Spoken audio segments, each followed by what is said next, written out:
ಸದ್ಗುರು ಶ್ರೀ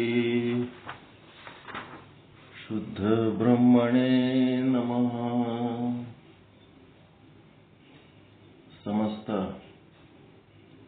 ಶುದ್ಧ ಬ್ರಹ್ಮ ಸ್ವರೂಪರೇ ತಾವೆಲ್ಲರೂ ಈ ಒಂದು ಪಾಠದಲ್ಲಿ ಭಾಗವಹಿಸಿ ಮಾತಾಜಿಯವರ ಜೊತೆಗೆ ಚರ್ಚೆ ನಡೀತಾ ಇತ್ತು. ಕೇಳಿ ಬಹಳ ಸಂತೋಷ ಆಯಿತು. ಪ್ರತಿ ದಿವಸ ಅಮ್ಮನವರು ಇದೇ ರೀತಿ ಬಂದು ಪ್ರತಿನಿತ್ಯ 4 ಪಾಠಗಳು 4 ಸೆಷನ್ಸ್ ಅದಾವ. ನಿಮ್ಗೆ ಎಷ್ಟು ಅನುಕೂಲ ಆಗ್ತದ ಅಷ್ಟು ಬಂದು ನಮಗೆಲ್ಲ ಮಾರ್ಗದರ್ಶನ ನೀಡಬೇಕಂತ ಈ ಮೂಲಕ ಕೇಳ್ಕೊಳ್ತಾ ಇದ್ದೀವಿ.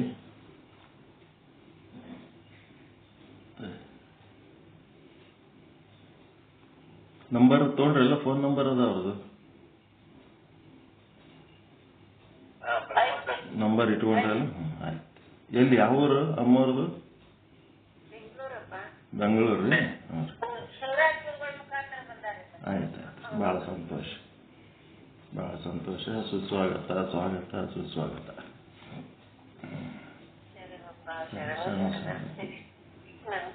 ಖುಷಿ ಆಯ್ತು ಎಲ್ಲರೂ ನೋಡಿ ನೋಡೋದು ಒಳಗಿಂದ ನೋಡಿರೋದು.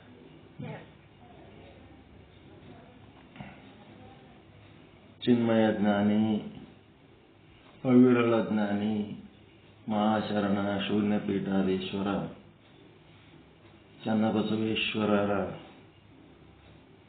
ಶಟಸ್ಥಲ ವಚನಗಳ ಸ್ಥಳಕಟ್ಟುಗಳ ಪೈಕಿ ಮಹೇಶ್ವರನ ಪ್ರಸಾದಲಿಂಗ ಸ್ಥಳ ಅಂದರೆ ಮಹೇಶ್ವರನ ಶರಣ ಸ್ಥಳಕ್ಕೆ ಸಂಬಂಧಪಟ್ಟಂತ ವಿಚಾರ. ಆ ವಚನ ಕೃತಯುಗ, ತ್ರೇತಾಯುಗ, ದ್ವಾಪರಯುಗ, ಕಲಿಯುಗ ಎಂಬ ಯುಗಗಳಿಗೆ ಸತ್ಯಲೋಕ, ತಪೋಲೋಕ, ಜನರಲೋಕ ಇವೆಲ್ಲಕ್ಕಿಂತ ಈ ಎಲ್ಲ 4 ಯುಗಗಳಲ್ಲಿ ಯಾರ್ಯಾರು ಏನೇನು ಲೀಲೆಗಳು ಮಾಡ್ಯಾರ, ಮತ್ತೆ 14 ಲೋಕಗಳಲ್ಲಿ ಯಾರ್ಯಾರು ಮಹಾತ್ಮರದರ ಅವ್ರು ಎಲ್ಲರಿಗೂ ಮೀರಿಸಿದವನು ಬಸವಣ್ಣ ಅಂತ ಹೇಳ್ತಾರ ಅವರು.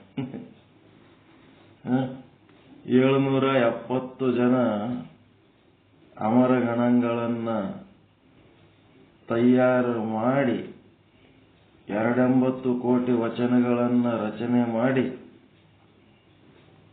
ಅಕ್ಷರ ಬರಲಾರದವ್ರಿಗೆ ಅಕ್ಷರ ಕಲಿಸಿ, ಕಾಯಕ ಮರೆತವರಿಗೆ ದುಡಿಲಕ್ಕೆ ಹಚ್ಚಿ ಏನೆಲ್ಲ ಮಾಡಿದಂತ ಲೀಲಾ ಪುರುಷ ಅಂತ ಬಸವರಾಜ ದೇವರ ಮತ್ತು ಅವರ ಮಹಾಗಣಗಳ ಶ್ರೀಪಾದ ಪದ್ಮಾರಾಧಕರಾಗಿ ಎಲ್ಲ ಅವಂತ ಒಂದು ಶರಣರ ಮಾರ್ಗದೊಳಗಿದ್ದು ಏನ್ ಹೇಳ್ತಾನ ಅವನು, ಅಂಗದ ಮೇಲೆ ಇಷ್ಟಲಿಂಗ ಕಟ್ಟಿಕೊಂಡ ಮೇಲೆ ಒಂದು ಶ್ರೇಷ್ಠವಾದ ಜೀವನ ಮಾಡ್ತಾ ಇರುವ ಸಮಯದಲ್ಲಿ ಆ ಗುಂಪಿನ ಜನರ ಜೊತೆಗೆ ಇರಬೇಕೇ ಹೊರತು ತನ್ನ ಪ್ರಾಣ ಸ್ನೇಹಿತರು, ತನ್ನ ಬಂಧು ಬಳಗ, ತನ್ನ ಕುಲ ಏನು ಬಾಂಧವರು, ಕುಲ ಬಾಂಧವರು, ಪ್ರಾಣ ಸ್ನೇಹಿತರು ಅಂತೇಳಿ ಏನದಾರ ಅವ್ರದ್ರೊಳಗೆ ಮತ್ತೆ ಬೆರೆಯಂಗಿಲ್ಲ. ಅದನ್ನ ಹೇಳ್ತಾರ. ಒಂದು ಇಂಥ ಶ್ರೇಷ್ಠವಾದ ವಚನ ದೊಡ್ಡದವು. ಇಷ್ಟೊಂದು ದೊಡ್ಡ ವ್ಯಕ್ತಿ ಆದ್ಮೇಲೆ, ಮಹಾತ್ಮರ ಸಂಘದೊಳಗೆ ಬಂದ ಮೇಲೆ ಶ್ರೀ ಗುರು ಕಾಂಕ್ಷೆ ಪಾಂಕ್ಷೆ ನಿಷ್ಠೆಯಿಂದವೇ ಪ್ರಾಣದ ಮೇಲೆ ಇಷ್ಟವ ಪ್ರತಿಷ್ಠೆ ಮಾಡಿಕೊಂಡ ಮೇಲೆ ಅದರಿಂದ ಮೀರಿದ ಸ್ಥಳವಿಟ್ಟು ನಡೆದು ವೀರ ಮಹೇಶ್ವರತ್ವಂ ಪಡೆದು ಅಂದು ಜೀವನದಾಗ ಉದ್ಧಾರ ಆಗ್ತೀನಿ, ಇದೇ ಜನ್ಮದಲ್ಲಿ ಮೋಕ್ಷ ಪಡ್ಕೋತೀನಿ, ಮತ್ತೆ ಅದಕ್ಕಾಗಿ ನಾ ಸತತ ಪ್ರಯತ್ನ ಮಾಡ್ತೀನಿ ಅಂತ ಜನರ ಜೊತೆಗೆ ಇದ್ದು, ಅಂತ ಜನರ ಜೊತೆಗೆ ಶರಣಾಗತನಾಗಿ ಅವರ ದಾರಿಯಲ್ಲಿ ನಡಿತೀನಿ, ಅವರ ನುಡಿಗಳನ್ನೇ ನಾನು ನುಡಿತೀನಿ, ದೇವರು ಇಟ್ಟಂಗೆ ನಾನು ಇರ್ತೀನಿ ಅಂತ ಇಂಥವೆಲ್ಲ ತಿಳ್ಕೊಂಡು ಮತ್ತೇನ್ ಮಾಡಬಾರ್ದು, ಉಲ್ಟಾ ಹೋಗಬಾರ್ದು ಅಂತ ಹೇಳ್ತಾನ. ತನ್ನ ಕುಲವೆಂದು ಪ್ರಾಣ ಸ್ನೇಹವನ್ನು ತನ್ನ ಕುಲ ಅಂತೇಳಿ ಆ ಕುಲದವ್ರ ಜೊತೆಗೆ ಪ್ರಾಣ ಸ್ನೇಹಿತರು ಅಂದ್ರೆ ಅವರು ಒಳ್ಳೆ ಚಟದವ್ರು ಇರ್ತಾರ, ದುಷ್ಟ ಚಟದವ್ರು ಇರ್ತಾರ, ಕೆಟ್ಟ ಚಟದವ್ರು ಏನೇನೋ ಇರ್ತಾರ, ಯಾವನೋ ಮಾಡ್ತಿರ್ತಾರ. ಅಂಥವೆಲ್ಲ ಏನು ಬೇಡ, ಅಂಥವ್ರ ಜೊತೆಗೆ ಇರಬೇಡ್ರಿ. ಮಾಯಾಮೋಹವನ್ನು ಕಿಂಚಿತ್ ಬೆರೆಸಿದನಾದೊಡೆ. ನಾವು ಏನ್ ಮಾಡ್ಬೇಕು, ಅಂತ ಒಂದು ಶ್ರೇಷ್ಠವಾದ ಸ್ಥಿತಿಗೆ ತಲುಪಿದ ಮೇಲೆ ನಮ್ಮ ಮನೆಯ ಜನರನ್ನ ನಮ್ಮ ಸ್ಥಾನಕ್ಕೆ ಎತ್ತಲಕ್ ಪ್ರಯತ್ನ ಮಾಡಬೇಕು. ನಮ್ಮ ಸ್ನೇಹಿತರು ಬಂಧು ಬಳಗದವರಿಗೆ ನಾವು ಏರಿದ ಎತ್ತರಕ್ಕೆ ಅವರನ್ನ ಎತ್ತಲಕ್ ಪ್ರಯತ್ನ ಮಾಡಬೇಕು.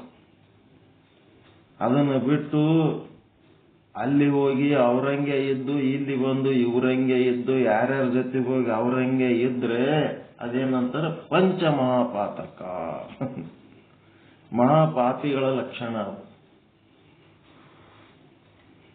ಇಲ್ಲೊಂದ್ ಕಡೆ ಸತ್ಸಂಗ ಮಾಡ್ತಾರ,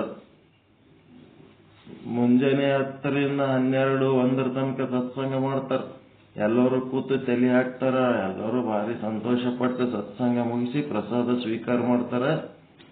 ಸಾಯಂಕಾಲ ಹೆಂಡದ ಅಂಗಡಿಗೆ ಹೋದ್ರ ಅಲ್ಲೇ ಅವರೇ ಇರ್ತಾರ. ಮತ್ತ ಆ ಹೆಂಡದ ಅಂಗಡಿಯಾಗ ಕುಂತು ಈ ತತ್ವಜ್ಞಾನ ಹೇಳ್ತಾರೆ, ಗುರುವಿನ ಚರ್ಚೆ ಮಾತಾಡ್ತಾರೋ, ಗುರು ಹಂಗೇಳನ, ಗುರು ಹೀಗೆ. ಅದು ಒಂದ್ ಕಡೆ ಕಂಪ್ಲೇಂಟ್ ಬಂತು. ಬಂದ ಮೇಲೆ ಗುರುಗಳು ಅಲ್ಲಿ ಓದ್ತೀರಿ ಅಂತ, ನೀವು ಅಲ್ಲಿ ಕೂಡ್ತೀರಿ ಅಂತ, ನಿಮಗ್ ಹೋಲಕ್ ಬೇಡನಲ್ಲ, ನಿಮ್ ಚಟಗಳು ಮಾಡ್ಲಕ್ ನಾವ್ಯಾರು ಬೇಡನವ್ರು, ಬೇಡ ಚಲೋ ಅಲ್ಲ ಅಂತ ಹೇಳೋದು ಅಷ್ಟೇ ನಮ್ ಕೆಲಸ. ನೀವು ತಿಳಿದು ಬಿಡ್ಬೇಕು. ಆದ್ರೆ ಅಲ್ಲಿ ಹೋಗಿ ನನ್ನ ಹೆಸರು ಹೇಳಿ ನಾ ಹೇಳಿದ ತತ್ವಜ್ಞಾನ ಎಂಡದ ಅಂಗಡಿಯಾಗ ಕೂತ್ ಮಾತಾಡ್ಬೇಡ್ರಪ್ಪ ಅನ್ನಂತ ಪರಿಸ್ಥಿತಿಗಳು ಅದಾವ. ಇವರು ಇಂಥ ಜನನೂ ಅದಾರ. ಆ ಕಡೆ ಅವ್ರಂಗೆ ಹೂ ಅಂತಾರೆ, ಈ ಕಡೆ ಇವ್ರಂಗೆ ಹೂ ಅಂತಾರೆ. ಅದಕ್ಕಿದೆಯಲ್ಲ ಪಂಚಮಹಾಪಾತಕ. ಈ ರೀತಿ ಇದ್ರಂತಂದ್ರ ಇಂಥ ಶಿಷ್ಯರು ತಾವು ಉದ್ಧಾರ ಆಗಲ್ಲ. ಇವರು ಇದನ್ನ ನಂಬಿದ ಆ ಗುರುವಿನ ಶ್ರಮನು ನಿಷ್ಫಲ ಆಗ್ತದ ಅಂಥೇಳಿ ಅಂಥವರ ಭವಿಗಳ ಜೊತೆಗೆ ಕೂಡಿ ಅವರಿಗೆ ನೋಡಿದೊಡೆ, ಅವರನ್ನು ನೋಡ್ಲಕ್ ಹೋಗೋದು, ಭೇಟಿ ಆಗ್ಲಕ್ ಹೋಗೋದು, ಅವರೊಡನೆ ನುಡಿದೊಡೆ. ಭಾಳ ದಿನ ಆಯ್ತು ದೋಸ್ತ ನಿಂಗೆ ನೋಡ್ಲಾರ್ದು ಅಂತ ಅಂಥವ್ರ ಬಳಿ ಹೋಗಬಾರ್ದು. ಅವ್ರ ಜೊತೆಗೆ ಕೂತು ನುಡಿಬಾರ್ದು, ಮಾತಾಡಬಾರ್ದು. ಅವರ ಸಮವಾಗಿ ಕುಳಿತು ಸಂಭಾಷಣೆ ಮಾಡಿದೊಡೆ ಅವನು ಮತ್ತೇನಪ್ಪ ಅಂತಂದ್ರ ಒಬ್ರಿಗೊಬ್ರು ಕೊಡೋದು ತಗೊಳ್ಳೋದು ವ್ಯವಹಾರ ಕೈ ಒಡ್ಲಿ ಬೇಡಿದಡೆ ಅವಂಗೆ ಕುಂಬಿ ಪಾತಕ ನಾಯಕ ನರಕ ತಪ್ಪದು ಕಾಣಿರಯ್ಯ. ಈ ಭವಿಗಳ ಜೊತೆಗೆ ನಾವು ಕೊಡೋದು ತಗೊಳ್ಳೋದು ಮಾಡಿದ್ರೆ ಏನಾಗ್ತದ? ಕೆಟ್ಟ ಮಾತುಗಳು, ಕೆಟ್ಟ ಕೆಲಸಗಳು ಎಲ್ಲ ಕೇಳಬೇಕಾಗ್ತದ, ಕೆಟ್ಟ ಕೆಲಸಗಳು ನೋಡ್ಬೇಕಾಗ್ತದ. ಹಿಂಗಾಗಿ ನಾವು ಏನ್ ಮಾಡ್ಬೇಕು? ಬೇಡಿದಡೆಯನ್ನ ಒಡೆಯನ ಬೇಡುವೆ, ಹಾಡಿದಡೆಯನ್ನ ಒಡೆಯನ ಹಾಡುವೆ.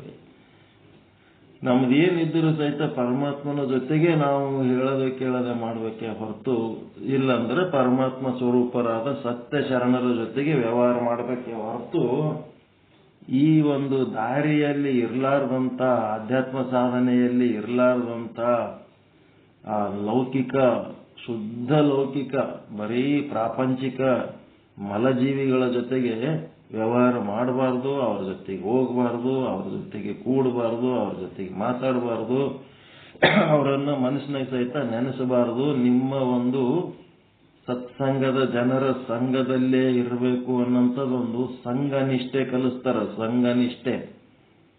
ಸಂಘಂ ಶರಣಂ ಗಚ್ಚಾಮಿ.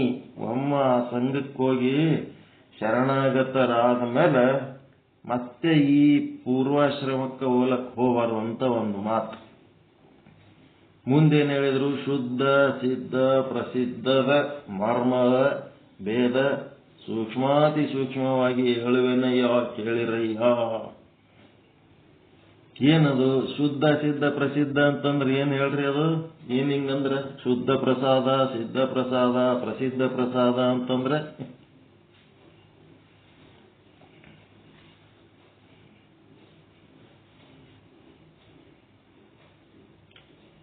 ವಚನ ಬಹಳ ದೊಡ್ಡದ. ಅದ್ರೊಳಗೆ ನಾನು ಶಾರ್ಟ್ ಮಾಡಿ ಹೇಳಕತ್ತೀನಿ.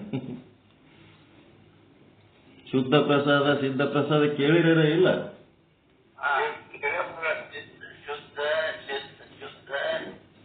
ಸಿದ್ಧ ಪ್ರಸಿದ್ಧ. ಮನಶುದ್ಧ ಮನಶುದ್ಧ ಭಾವ ಶುದ್ಧ ವಸ್ತುಗಳನ್ನು ನಾವು ಮಾರ್ಕೆಟಿಂದ ತಂದಾಗ ಮತ್ತೊಂದೇ ಬೇಡವಾದ ವಸ್ತುಗಳನ್ನು ತೆಗೆದು ಆಮೇಲೆ ಸಿದ್ಧ ಮಾಡ್ತೀವಿ. ಆಮೇಲೆ ಶುದ್ಧಗೊಳಿಸಿ ಯಾವುದನ್ನು ಸಿದ್ಧ ಮಾಡ್ತಾರೆ, ಅಡಿಗೆ ಸಿದ್ಧ ಮಾಡ್ತಾರೆ. ಆ ಸಿದ್ಧವಾದ ಅಡಿಗೆಯನ್ನು ಪರಮಾತ್ಮನಿಗೆ ಎಡೆ ರೂಪದಲ್ಲಿ ಪ್ರಸಿದ್ಧ ಪ್ರಸಾದ. ಅದರಿಂದ ಮನಶುದ್ಧ ಮಾಡಬೇಕು, ಗುರುವಿನಿಂದ ಮನಶುದ್ಧಗೊಳಿಸಬೇಕು, ಭಾವ ಶುದ್ಧಗೊಳಿಸಿ ಮುಖ್ಯಸ್ಥವನ್ನು ಮಾಡ್ಕೊಳ್ಳೋದಕ್ಕೆ ಶುದ್ಧ ಸಿದ್ಧ ಪ್ರಸಿದ್ಧ. ನನ್ನ ಅನಿಸಿಕೆ ಇಲ್ಲ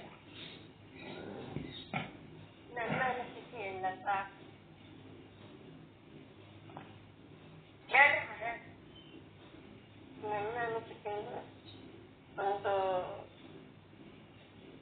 ದೇಶದಲ್ಲಿ ಪಾಂಡವರು ಕೌರವರು ತುಂಬಾ ಇರ್ತಾರೆ. ಅವ್ರನ್ನ ನೀವು ಶುದ್ಧ ಮಾಡ್ಕೊಂಡಿದ್ರೆ ಅದನ್ನ ನಮ್ಗೆ ಗುರು ಕೊಟ್ಟಿರೋ ಮಾತ್ರ ಸಿದ್ಧಿ ಆಗ್ತಾ ಇರುತ್ತೆ. ಫಸ್ಟ್ ಅಸೂಯ ಅನ್ನೋದು ಸಮಗ್ರಣ ಅನ್ನೋದು ಅದನ್ನ ಫಸ್ಟ್ ಶುದ್ಧ ಮಾಡ್ತಾ ಇರ್ಬೇಕು. ಅಂದ್ರೆ ಒಂದೇ ದಿವಸಕ್ಕೆ ಶುದ್ಧ ಆಗೋದು ಬಹಳ ಭ್ರಮೆ ಅದು. ಅದನ್ನ ನಾವು ಆದ್ರೂ ನಾವು ಶುದ್ಧ ಮಾಡೋದು ಒಂದು ಕಲಿಬೇಕಾಗಿರೋದಷ್ಟೇ. ಅದೇನೇ ನಮ್ಗೆ ಅದೇ ಸಿದ್ಧಿ ಆಗ್ತಾ ಇದೆ. ಪರಮಾತ್ಮನಿಗೆ ಇಚ್ಛೆ ಆಯ್ತು ಅಂತ ಹೇಳಿದ್ರೆ ನಾವು ಇವತ್ತು ಒಂದು 4 ಜನಕ್ಕೆ ನಾವು ಅಲ್ಲಿ ಕೂತಿದ್ದೀರಾ, ಅಲ್ಲಿ ಹೇಳ್ತಾ ಇರ್ಬೇಕಾದ್ರೆ ಅದೇ ಸಿದ್ಧಿ, ಅದೇ ಪ್ರಸಿದ್ಧ ಆಗ್ತಾ ಇರುತ್ತೆ. ಇದು ನನಗೆ ಗೊತ್ತಿರೋದ. ನಾನು ಸ್ವಲ್ಪ ಚಿಟಿಕಿಲ್ ಹೇಳಿದೆ.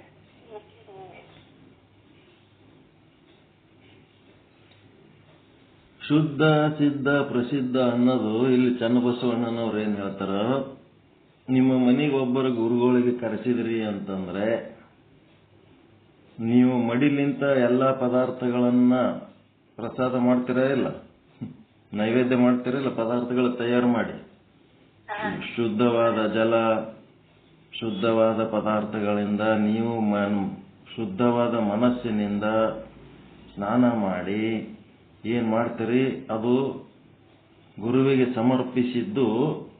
ಮತ್ತೆ ಗುರು ತಾವು ಏನು ತಗೊಂಡು ಸ್ವೀಕಾರ ಮಾಡಿ ಅವರು ಉಳಿಸಿ ಬಿಟ್ಟು ಹೋಗ್ತಾರಲ್ಲ ಮನೆಗೆ. ನೀವು ಮಾಡಿದ್ದೆಲ್ಲ ಅವರೊಬ್ಬರೇ ಉಣ್ತಾರೇನೋ ಅವ್ರು? ನೀವು ಮಾಡಿದ್ದೆಲ್ಲ ಅವರೊಬ್ಬರೇ ಉಣ್ತಾರ? ಅವ್ರೇನು ಉಣ್ಬೇಕು? ಉಂಡು ಹೋಗ್ತಾರ. ಉಂಡ ಮೇಲೆ ಅವರು ಹೋದ್ಮೇಲೆ ಏನು ಉಳಿತದಲ್ಲ ಒಕ್ಕುದ ಮಿಕ್ಕಿದ ಪ್ರಸಾದ, ಅದು ಶುದ್ಧ ಪ್ರಸಾದ. ಓಕೆನಾ? ಗುರುವಿನ ಪ್ರಸಾದ, ಗುರು ಪ್ರಸಾದ ಏನದಲ್ಲ ಅದು ಶುದ್ಧ ಪ್ರಸಾದ. ಎರಡನೇದ್ದೇನದ? ಶುದ್ಧ ಪ್ರಸಾದ ಅಂದ್ಮೇಲೆ ಸಿದ್ಧ ಪ್ರಸಾದ ಅಂತಂದ್ರೆ ಏನು ಅಂತಂದ್ರೆ ನೀವೇ ನಿಮ್ ಸಲುವಾಗಿ ಅಂತ ಪ್ಲೇಟ್ನಾಗ ನೀಡಿಕೊಂಡು ಊಟ ಮಾಡೋದಕ್ಕಿಂತ ಮೊದಲು ಯಾರಿಗೆ ನೈವೇದ್ಯ ಮಾಡ್ತೀರಿ? ಕೊಳ್ಳನ್ ಲಿಂಗಕ್ಕ ನೈವೇದ್ಯ ಮಾಡ್ತೀರಾ ಇಲ್ಲ? ಕೊಳ್ಳಾಗಿನ ಲಿಂಗಕ್ಕ ನೀವು ನೈವೇದ್ಯ ಮಾಡ್ತಿರಲ್ಲ, ಪರಮಾತ್ಮ ನಿಂದಪ್ಪ ಅಂತೇಳಿ. ಅದಕ್ಕ ಏನಾಯ್ತು, ಅದು ಏನಾಯ್ತಂದ್ರೆ ಸಿದ್ಧ ಪ್ರಸಾದ, ಪರಮಾತ್ಮನನ್ನ ನೆನೆಸಿ ಊಟ ಮಾಡೋದು. ಕೊಳ್ಳಾಗಿನ ಲಿಂಗಕ್ಕ ನೈವೇದ್ಯ ಮಾಡಿ ನೀವು ಊಟ ಮಾಡಿದ್ರೆ ಅದು ಸಿದ್ಧ ಪ್ರಸಾದ. ಮತ್ತ ಇನ್ನ ಒಂದು ಪ್ರಸಿದ್ಧ ಪ್ರಸಾದ ಅಂತದ. ಪ್ರಸಿದ್ಧ ಪ್ರಸಾದ ಅಂತಂದ್ರ ನೀವು ಗುರುವಿನ ಬಳಿ ಹೋಗ್ಲಿಕ್ಕೆ ಆಗ್ಲಿಲ್ಲ ಅಂತಂದ್ರೆ ತತ್ವಜ್ಞಾನಿಗಳನ್ನ ಜಂಗಮರನ್ನ ನಿಮ್ಮ ಮನೆಗೆ ಕರೆಸ್ತಿರಲ್ಲ, ಕರೆಸಿ ಅವರಿಗೇನು ಪ್ರಸಾದ ಮಾಡಿ ಕೊಡ್ತಿರಲ್ಲ, ಅವರೆಲ್ಲರ ಜಂಗಮರು ಬಂದು ಉಂಡು ಹೋದ್ಮೇಲೆ ಏನು ಒಕ್ಕದ ಮಿಕ್ಕಿದ ಪ್ರಸಾದ ಅದಲ್ಲ, ಅದು ಎಂತ ಪ್ರಸಾದ? ಅದು ಪ್ರಸಿದ್ಧ ಪ್ರಸಾದ. ಒಂದು ಆಚಾರ ಅಂತ ಇರಬೇಕಿಲ್ಲ. ಗುರು ಲಿಂಗ ಜಂಗಮ ಇವು 3 ಆರಾಧ್ಯ ವಸ್ತುಗಳು, ಪೂಜ್ಯ ವಸ್ತುಗಳು. ಈ ಪೂಜ್ಯ ವಸ್ತುಗಳಿಗೆ ನೀವು ಏನು ನೈವೇದ್ಯ ಮಾಡ್ತೀರಿ ಅದನ್ನ ಮತ್ತೆ ತಿರುಗಿ ನಿಮಗೆ ಸ್ವೀಕಾರ ಮಾಡುವುದಕ್ಕೆ ಏನ್ ಸಿಗ್ತದೆ ಅದೇ ಪ್ರಸಾದ. ಅದಕ್ಕೆ ಏನು ಹೇಳ್ಬೇಕೀಗ? ಶುದ್ಧ ಪ್ರಸಾದ, ಸಿದ್ಧ ಪ್ರಸಾದ, ಪ್ರಸಿದ್ಧ ಪ್ರಸಾದಕ್ಕೆ ನಿಮ್ಮಿಂದ ಒಂದು ವಾಕ್ಯ ಬರಬೇಕು. ಏನಂತಂದ್ರೆ, ಗುರುವಿಗೆ ನೈವೇದ್ಯ ಮಾಡಿ ಆಮೇಲೆ ಗುರುವಿನಿಂದ ಸ್ವೀಕಾರ ಆದ್ಮೇಲೆ ಉಳಿದ ಪ್ರಸಾದ ಏನದ ಅದು ಶುದ್ಧ ಪ್ರಸಾದ. ಲಿಂಗಕ್ಕೆ ನೈವೇದ್ಯ ಮಾಡಿ ಹಿಂತಿರುಗಿ ಪಡೆದುಕೊಂಡಂತ ಪ್ರಸಾದ ಏನದ ಅದು ಸಿದ್ಧ ಪ್ರಸಾದ. ಜಂಗಮಕ್ಕೆ ನೈವೇದ್ಯ ಮಾಡಿ, ಜಂಗಮ ಅಂದ್ರೆ ತತ್ವಜ್ಞಾನಿಗಳನ್ನ ನಿಮ್ಮ ಮನೆಗೆ ಕರೆಸಿ ಕುಂತು ಬರೀ ಊಟಕ್ಕೆ ಹಾಕೋದು ಒಂದೇ ಅಲ್ಲ, ನಿಜವಾಗಿ ಬಂದದ್ದು ಜ್ಞಾನ ಪ್ರಸಾದಕ್ಕಾಗಿ.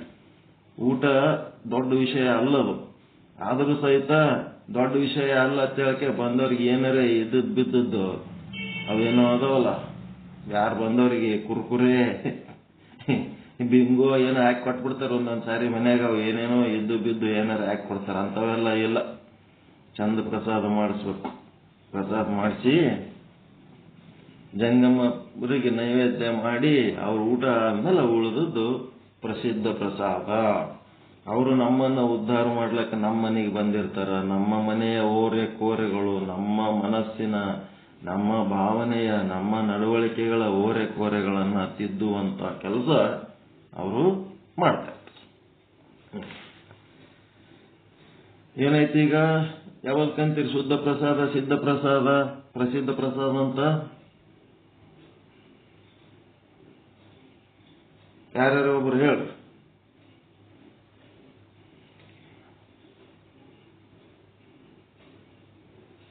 ಶುದ್ಧ ಪ್ರಸಾದ ಅಂತ ಎದಕ್ಕಂತೀರಿ? ಸಿದ್ಧ ಪ್ರಸಾದ ಅಂತ ಎದಕ್ಕಂತೀರಿ? ಪ್ರಸಿದ್ಧ ಪ್ರಸಾದ ಅಂತ ಎದಕ್ಕಂತೀರಿ? ಪ್ರಸಾದ ಅಂತಂದ್ರೆ ಗುರುಪ್ರಸಾದ. ಗುರುವಿಗೆ ನಾವು ಏನು ತೀರ್ಮಾನ ಮಾಡಿದ್ರಿಂದ ನಾವು ಶುಚಿರ್ಭೂತವಾಗಿ ಎಲ್ಲ ರೀತಿಯಿಂದ ನಿಯಮಗಳ ಪ್ರಕಾರ ಏನು ಮಾಡ್ತೀವಿ ಪ್ರಸಾದ ಅದು ಶುದ್ಧ ಪ್ರಸಾದ. ಮುಂದೆ ಶುದ್ಧ ಪ್ರಸಾದ ಆದ ನಂತರ ಅದನ್ನ ನಮ್ಮ ಲಿಂಗದ ಮೇಲಿರುವಂತ ಲಿಂಗಕ್ಕೆ ಅರ್ಪಿಸಿದೀವಂತಂದ್ರೆ ಅದು ಸಿದ್ಧ ಪ್ರಸಾದ. ನಂತರ ನಾವು ಶುದ್ಧ ಪ್ರಸಾದವನ್ನ ನಮ್ಮ ಜಂಗಮರನ್ನ ಮನೆಗೆ ಕರ್ಕೊಂಡ್ ಬಂದ ಅವರಿಗೆ ನಾವು ಏನ ಪ್ರಸಾದವನ್ನ ಸ್ವೀಕಾರ ಮಾಡುತ್ತೀವಿ ಅದು ಪ್ರಸಿದ್ಧ ಪ್ರಸಾದ. ಇಲ್ಲಿ ಮೂರು ಜಾಗದೊಳಗ ಜ್ಞಾನ ಬಹಳ ಮುಖ್ಯ. ಗುರು ಬಂದಾಗನು, ಗುರುವಿನಲ್ಲಿ ಹೋದಾಗನು ಜ್ಞಾನ. ನೀವು ಲಿಂಗ ಸ್ವಂತ ನೀವು ಕುಂತು ಪೂಜಾ ಪಾಠ ಮಾಡಿಕೊಂಡು ಸ್ವಾಧ್ಯಾಯ ಮಾಡ್ತಿರಲ್ಲ, ಇದನ್ನು ಲಿಂಗ ಪೂಜೆನೇ. ಇದು ಈಗೇನು ತತ್ವಜ್ಞಾನ ಕೇಳ್ತಿರಲ್ಲ, ಇದು ನಿಮ್ಮ ಸ್ವಂತ ಚಿಂತನದ ಒಂದು ಏನದಲ್ಲ ಸ್ವಾಧ್ಯಾಯ ಸಾನುಭಾವ, ಇದು ಲಿಂಗಾರ್ಚನೆನೆ. ಮತ್ತೆ ಜಂಗಮಾರ್ಚನೆ ಅಂತಂದ್ರೆ ಆ ಜಂಗಮರು ಬಂದಾಗನು ತತ್ವಜ್ಞಾನ ಫಸ್ಟ್ ಪ್ರಿಫರೆನ್ಸ್. ಮೊದಲು ಜ್ಞಾನ ದಾಸೋಹ, ಆಮೇಲೆ ಅನ್ನದಾಸೋಹ. ಬರೇ ಅನ್ನದಾಸೋಹ ಒಂದೇ ಮಾಡಿ ಜ್ಞಾನಕ್ಕೆ ಮಹತ್ವ ಕೊಡ್ಲಿಲ್ಲ ಅಂತಂದ್ರ ಅವು 84 ಲಕ್ಷ ಜೀವರಾಶಿಗಳಲ್ಲಿ ಒಂದಷ್ಟೇ. ಅಂತ ಜಂಗಮರು, ಅಂತ ಗುರುಗಳು, ಅಂತ ಶಿಷ್ಯರು, ಅವರಿಗೆ ಜ್ಞಾನಕ್ಕೆ ಮಹತ್ವ ಕೊಡ್ಲಾರ್ದಂಥವ್ರು ಎಲ್ಲರೂ ಪ್ರಾಣಿಗಳೇ. ಅವ್ರು ಯಾರು ಇದು ಅಲ್ಲ, ತತ್ವಜ್ಞಾನಿಗಳೆಲ್ಲ. ಜ್ಞಾನದ ಗಂಧ ಇಲ್ಲ. ಅಡಿಗೆ ಮಾಡತ್ತವ, ಬಂದು ತಿಂದು ಹೋಗ್ತಾವ. ಮನೆಯಾಗ ಊಟ ಸಿಗ್ತದ ಇಲ್ಲ, ನಮ್ಗೆ ತಿರುಗಿ ತಿಂದು ತತ್ವಜ್ಞಾನ ಇರಲಿಲ್ಲ ಅಂತಂದ್ರೆ ಅವು 84 ಲಕ್ಷ ಜೀವರಾಶಿಗಳೊಳಗ ನಾಟಕ ನಡೆಸ್ಯಾರ ಅಷ್ಟೇ. ಅವ್ರು ಫಸ್ಟ್ ಜ್ಞಾನ ಬಹಳ ಮುಖ್ಯ. ತತ್ವಜ್ಞಾನ ಇರ್ಲಾರ್ದ ಅನ್ನ ತಿಂದ್ರ ಅದು ಅನ್ನನೇ ಅಲ್ಲ. ಓಕೆ, ಯಾರ ಏನೋ ಹೇಳಕತ್ತಿದ್ರಿ? ಧ್ವನಿ ಬರಕತ್ತಿತ್ತು. ಏನ್ರಿ ಹೇಳ್ರಿ. ಸಿದ್ಧ ಪ್ರಸಾದ ಅಂತಂದ್ರೆ, ಶುದ್ಧ ಪ್ರಸಾದ ಅಂತಂದ್ರೆ ಗುರುವಿನ ಮನೆಗೆ ಕರೆಸ್ಕೊಂಡು ಶುದ್ಧ ಮನಸ್ಸಿನಿಂದ ಶುದ್ಧ ಭಾವದಿಂದ ಪ್ರಸಾದವನ್ನು ತಯಾರು ಮಾಡಿ ಭಕ್ತಿಯಿಂದ ಗುರುವಿಗೆ ಅರ್ಪಿಸುವುದು ಶುದ್ಧ ಪ್ರಸಾದ. ಮತ್ತು ಅದೇ ಪ್ರಸಾದವನ್ನು ಲಿಂಗಕ್ಕೆ ಅರ್ಪಣೆ ಮಾಡಿ ಆ ಅರ್ಪಣೆಯಲ್ಲಿ ನಿನ್ನದೆಂಬ ಭಾವ ತುಂಬಿ ಅರ್ಪಣೆ ಮಾಡುವುದು, ಲಿಂಗಕ್ಕೆ ಅರ್ಪಣೆ ಮಾಡಿ ತಾನು ಪ್ರಸಾದ ತೆಗೆದುಕೊಳ್ಳುವುದು ಸಿದ್ಧ ಪ್ರಸಾದ. ಪ್ರಸಿದ್ಧ ಪ್ರಸಾದ ಅಂತಂದ್ರೆ ತತ್ವಜ್ಞಾನಿಗಳನ್ನು ಕರೆಸಿಕೊಂಡು ಅವರೊಂದು ತತ್ವವನ್ನು ನಾವು ತಿಳಿದುಕೊಂಡು ಆ ತತ್ವದಂತೆ ಅರಿವು ಆಚಾರದಲ್ಲಿ ಇದ್ದುಕೊಂಡು ಆ ಶುದ್ಧ ಪ್ರಸಾದವನ್ನು ತೆಗೆದುಕೊಳ್ಳುವುದೇ ಪ್ರಸಿದ್ಧ. ಗುರುವನ್ನ ನಿಂಬಲ್ಲಿ ಕರ್ಕೊಂಡ್ರೆ ಅವ್ರು ಜಂಗಮರ ಆಗ್ತಾರೆ ಬಂದ್ರಂದ್ರೆ. ಗುರು ಇದ್ದಲ್ಲೇ ಹೋಗಿ ಮಾಡೋದಪ್ಪ ಅದು. ನಿಮ್ ಮನೆಗೆ ಬಂದ್ರ ಜಂಗಮ ಆಗ್ಬಿಡ್ತಾರ ಅವ್ರು. ಚಲಿಸಿ ಬಂದ ಗುರುವೇ ಜಂಗಮ. ಗುರು ಇದ್ದ ಜಾಗಕ್ಕೆ ಹೋಗಿ ಸ್ಥಾನ ಸೇವೆ, ಸದ್ಭಾವ ಸೇವೆ, ಆಪ್ತ ಸೇವೆ, ಅಂಗ ಸೇವೆ ಅದೆಲ್ಲ ಮಾಡೋದು. ವರ್ಷಿಗೆ ಒಂದ್ಸಾರಿಯಾರೆ ಗುರುವಿನ ಬಳಿ ಹೋಗ್ಬೇಕು. ಇಡೀ ಒಂದು ವರ್ಷ ಹೋಗ್ಲಕ್ಕಾಗಲಿಲ್ಲ ಅಂದ್ರೂ ಗುರುವಿನ ಬಳಿ ಒಂದ್ಸಾರಿಯಾರೆ ಹೋಗ್ಬೇಕು. ಅಲ್ಲಿ ಹೋಗಿ ಏನ್ ಮಾಡ್ತೀರಿ ಅದೇ ಶುದ್ಧ ಪ್ರಸಾದ. ಇಷ್ಟದ ನೋಡ್ರಿ. ಈಗ ಇದು ಹೆಡ್ಡಿಂಗ್ ಆ ವಚನದಾಗ. ಈ ಹೆಡ್ಡಿಂಗ್ನಾಗ ಏನದಂತಂದ್ರೆ ನಿಮಗೆ ಶುದ್ಧ ಪ್ರಸಾದ ಮಾಡೋದಕ್ಕ, ಸಿದ್ಧ ಪ್ರಸಾದ ಮಾಡೋದಕ್ಕ, ಪ್ರಸಿದ್ಧ ಪ್ರಸಾದ ಮಾಡುವುದಕ್ಕ ನಿಮ್ಮ ಸ್ಥಿತಿ ಗತಿ ಮತಿ ಮತ್ತೆ ನಿಮ್ಮಲ್ಲಿರುವಂತ ಸುತ್ತಮುತ್ತಲಿನ ಪರಿವಾರದ ಜನರ ಸಹಕಾರ ಇವೆಲ್ಲ ಭಯಂಕರ ಎದುರಿರ್ತಾವ. ಇಂಥವು ಮಾಡ್ಬೇಕಾದ್ರ ಉಳಿದು ಎಲ್ಲ ಏನ್ ಬೇಕಾದ್ ಮಾಡ್ತೀರಿ. ಇವು ಮಾಡ್ಬೇಕಾದ ಹೊತ್ನಾಗ ಬಹಳ ಎಚ್ಚರಿಕೆಯಿಂದ ಮಾಡ್ಬೇಕಾಗ್ತದ. ಅವಾಗ ನಮ್ಮ ಬುದ್ಧಿ ಮನಸ್ಸು ಅದೇನ್ ಮಾಡ್ತಿ ಬಿಡು ಬೇಡ ಅನ್ನಿಸ್ತಿರ್ತದ. ಬಲ್ಲಿ ರೊಕ್ಕ ಇರ್ತಾವ, ಎದೆದಕ್ಕೋ ಇಟ್ಕೊಂಡು ಕೂತಿರ್ತೀರಿ. ಆ ರೊಕ್ಕ ಇದಕ್ಕೆ ಹಾಕ್ಬೇಕಲ್ಲಪ್ಪ ಅಂತೇಳಿ ರೊಕ್ಕದ ಸಮಸ್ಯೆ. ಮತ್ತೆ ಇನ್ನು ಎಲ್ಲ ಅನುಕೂಲ ಇದ್ರು ಸಹಿತ ಮನ್ಯಾಗ ಗಂಡ ಅಥವಾ ಹೆಂಡತಿ ಸಹಕಾರಿ ಇದ್ದಿದ್ದಿಲ್ಲ ಅಂತಂದ್ರೆ ಏನ್ ಮಾಡ್ತೀರಿ. ಸತಿಪತಿಗಳು ಒಂದಾದ ಭಕ್ತಿ ಹಿತವಾಗಿಪ್ಪುದು ಶಿವಂಗೆ. ಸತಿಪತಿಗಳು ಒಂದಾಗದ ಭಕ್ತಿ ಅಮೃತದೊಳಗೆ ವಿಷ ಬೆರೆಸಿದಂತೆ ಅಂತ ಹೇಳ್ತಾರ. ರಾಮನಾಥ ಅಂತೇಳಿ ಜೇಡರ ದಾಸಿಮಾರ್ಯರು ಹೇಳ್ತಾರ. ಹಂಗ ಏನದಂದ್ರೆ ಮನೆಯೊಳಗಿನ ಜನರ ಒಂದು ಸಹಕಾರ, ಮಕ್ಕಳು ಗಂಡ ಹೆಂಡತಿ ಚಲೋ ಇದ್ದು ಮಾಡ್ಬೇಕಂತಿರ್ತಾರ. ಮಕ್ಕಳು ಸ್ವಸ್ಥರು ಅವು ವಿರುದ್ಧ ಇರ್ತಾರ. ಅವ್ರು ಸಂಬಂಧ ಇರ್ಲಾರ್ದಂಗಿರ್ತಾರ. ತಂದೆ ತಾಯಿ ಶುಚಿರ್ಭೂತರ ಹಾಕಿ ಗುರುಗಳಿಗೆ ಕರ್ಸಿರ್ತಾರ. ಸಸಿ ಜೀನ್ಸ್ ಪ್ಯಾಂಟು ಟೀ ಶರ್ಟ್ ತಕೊಂಡು ಅಡ್ಡಾಡ್ತಿರ್ತಾಳ ಅವ್ರ ಮನ್ಯಾಗ. ಅವಾಗ ಏನ್ ಮಾಡ್ತೀರಿ, ಗುರುಗಳು ಎದೆ ಹೊಡ್ಕೊಂಡ್ ಬಿಡ್ತಾರೆ. ಇದೇನಪ್ಪ ಎಂತ ಮನಿ ಇದು. ಸಸಿ ಸಾಫ್ಟ್ವೇರ್ ಇಂಜಿನಿಯರ್ ಇರ್ತಾಳ, ಜೀನ್ಸ್ ಪ್ಯಾಂಟ್ ಹಾಕೊಂಡು ಮುಂದ್ ಕುಂದಿರ್ತಾಳ. ಗುರುಗಳಿಗೆ ಬರ್ರಿ ಪಾದೋದಕ್ಕ ತಗೋ ಬರ್ರಿ ಅತ್ ಕರೆದ್ರಾಕಿನ್ ಏನ್ ಮಾಡ್ಬೇಕಂತವ್ರು ತಗೊಂಡು. ಎಲ್ಲ ಒಂದೊಂದ್ ತರ ಇರ್ತಾವ. ಅವಕ್ಕೆಲ್ಲ ಒಂದು ಡ್ರೆಸ್ ಕೋಡ್ ಅದಾವ, ಎಲ್ಲ ಒಂದು ಪದ್ಧತಿ ಅದ. ಅದಕ್ಕೆ ಇವಕ್ಕೆಲ್ಲ ಏನೇನ್ ಎದುರಾತವ ಅವೆಲ್ಲ ಒಂದ್ ದೊಡ್ಡ ಲೀಸ್ಟ್ ಅದ. ಚನ್ನಬಸವಣ್ಣವ್ರ ಹತ್ರ ಆ ಲೀಸ್ಟ್ ಪ್ರಕಾರ ಅವೆಲ್ಲ ನಾವೇನ್ ಮಾಡ್ಬೇಕು, ಮೀರಿ ನಿಲ್ಬೇಕು. ಇಂಥ ಕೆಲಸ ಮಾಡ್ಬೇಕಾದ್ರೆ ಅವು ಹೆಂಗ್ ಮೀರ್ಬೇಕು, ಮತ್ತ ಅವು ಮೀರೋದಕ್ಕೆ ಮೊದಲು ಏನವು ಸಮಸ್ಯೆಗಳು ಏನದಾವ ಅನ್ನೋದು ಒಂದೊಂದು ಹೇಳ್ಕೊತಾರ. ಆ ಸಮಸ್ಯೆಗಳ ಬಗ್ಗೆ ಮತ್ತೆ ಒಂದೊಂದಾಗಿ ನಾಳೆ ಚಿಂತನೆ ಮಾಡೋಣ. ಈಗ ನಮ್ಮ ಮೂಲ ಕರ್ತವ್ಯ ವಿಚಾರ ಸಾಗರ. ಶ್ರೀ ವಿಚಾರ ಸಾಗರ ಸಾಧು ನಿಶ್ಚಲ್ ದಾಸ್ ಜಿಯವರ ಕೃತಿ. ಎಷ್ಟನೇ ತರಂಗ ರೀ ಇದು? 5ನೇ ತರಂಗ. ಏನ್ ಮರ್ತಿಗಿರ್ತೀನಿ ನಂದೆ ನಾನು. 5ನೇ ತರಂಗ ಏನದ? 5ನೇ ತರಂಗದಾಗ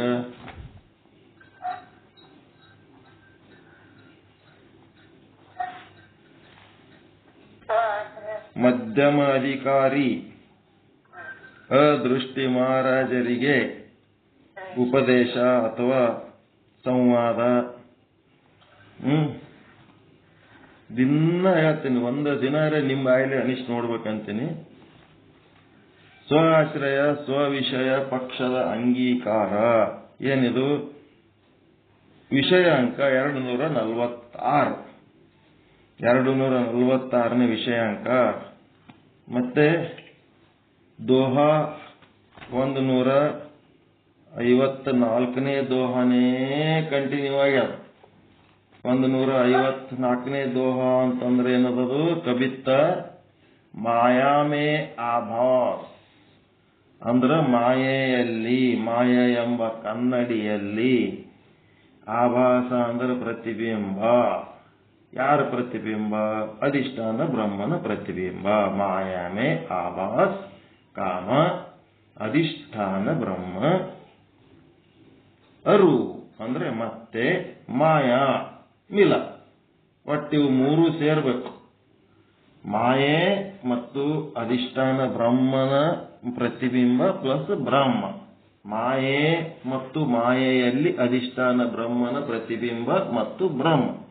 ಇವು ಮೂರು ಸೇರಿದ್ರೆ ಏನಾಗ್ತದಂದ್ರೆ ಈಶ್ವರ ತತ್ವ ಆಗ್ತದೆ. ಈಸ ಮಾಯಾಮೇ ಇದು ಅನ್ಲಕ್ ಬರ್ಬೇಕ್ರಿ ಇದು ಅನ್ರಿ ಮಾಯಾಮೇ ಆಭಾಸ ಅಧಿಷ್ಠಾನ ಅರು ಮಾಯಾಮಿಲ ಈಸ ಸರ್ವಜ್ಞ ಜಗಹೇತು ಪಹಚಾನಿಯೇ ಇದು ಹಾಡ್ಲಕ್ ಬರ್ಬೇಕು ನಿಮಗ ಬಹಳ ದೊಡ್ಡ ಅರ್ಥವುಳ್ಳಂತ ಕವಿತ್ವ ಅದ ಇದು ಎಷ್ಟು ದಿವಸ ಆಯ್ತಿದೆ ಹೇಳಕತ್ತದ ನೋಡಿರ ಈಶ್ವರ ತತ್ವ ಮಾಯಾಮಿ ಅದು ನಿಮ್ ಪದ್ಧತಿ ಪ್ರಕಾರ ಅನ್ರಿ ಅದು ನಿಮ್ ದೋಹ ಇದು ಅಂತೀರಲ್ಲ ಘಾಟಿ ಪ್ರಕಾರ ಜೋ ಸುಖ ನಿತ್ಯ ಪ್ರಕಾಶ ವಿಭು ಮಾಯಾಮೇ ಆಭಾಸ ಅಧಿಷ್ಠಾನ ಅರುಮಿಲ ಈಸ ಸರ್ವಜ್ಞ ಜಗಹೇತು ಪಹಚಾನಿಯೇ ಅಂತ ಹೆಂಗಂತೀರನ್ರಿ ಅದು ನಿಮ್ಮಲ್ಲಿ ಇದು ದಾಟಿ ನಮ್ಮಲ್ಲಿ ಇಲ್ಲ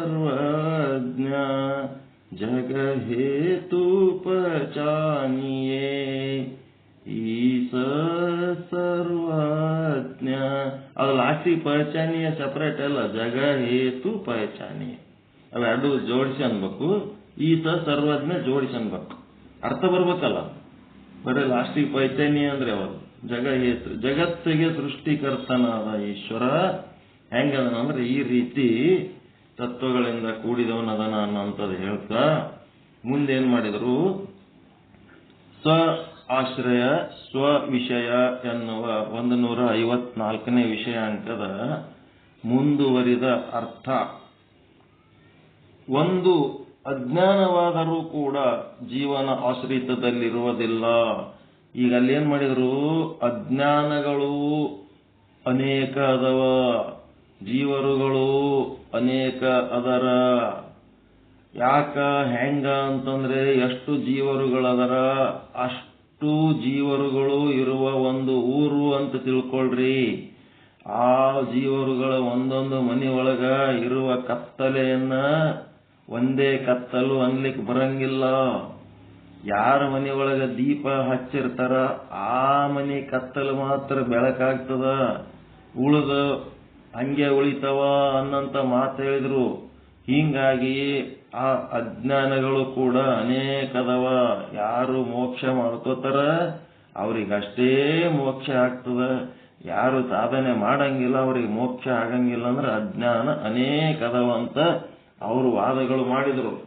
ಯಾರು ವಾದ ಇದು ವಾಚಸ್ಪತಿ ಮಿಶ್ರ ಅಜ್ಞಾನ ಅನ್ನೋದು ಒಂದೇ ಇತ್ತು ಅಂತಂದ್ರೆ ಒಬ್ಬರ ಮನೆಯೊಳಗೆ ಬೆಳಕು ಹಾಕಿದ್ರ ಎಲ್ಲರ ಮನೆಗೆ ಬೆಳಕಾಗಬೇಕಿತ್ತು ಅಂತೇಳಿ ಆಯ್ತು ಅಜ್ಞಾನ ಅನೇಕವ ಅನ್ನೋದ್ರಿಂದ ಏನ್ ಸಮಸ್ಯೆ ಆಯ್ತಪ್ಪ ಅಂತಂದ್ರೆ ಈಶ್ವರರು ಅನೇಕಾದರ ಜೀವರು ಅನೇಕಾದರ ಅಜ್ಞಾನ ಅನೇಕ ಆದ್ಮೇಲೆ ಜೀವರು ಅನೇಕ ಆದರ ಅನೇಕ ಜೀವರುಗಳಿಂದ ಅನೇಕ ಈಶ್ವರರಾದ ಅನೇಕ ಈಶ್ವರರಿಂದ ಅನೇಕ ಬ್ರಹ್ಮಾಂಡಗಳಾದವು ಹೀಗಾಗಿ ಎಲ್ಲ ಅನೇಕ ಅಂತ ಹೇಳಿಕೆ ಅಂದ್ರ ಇದು ಸರಿ ಆಗಂಗಿಲ್ಲ ಅಜ್ಞಾನದ ಅನೇಕತ್ವ ಒಪ್ಪಲಿಕ್ಕಾಗಂಗಿಲ್ಲ ಅವರು ಹೇಳುವ ವಾದ ಅಸಮೀಚೀನವಾಗಿದೆ ಅನೇಕ ಬ್ರಹ್ಮಾಂಡಗಳು ಅಂತ ಇಲ್ಲ ಅನೇಕ ಈಶ್ವರರು ಇಲ್ಲ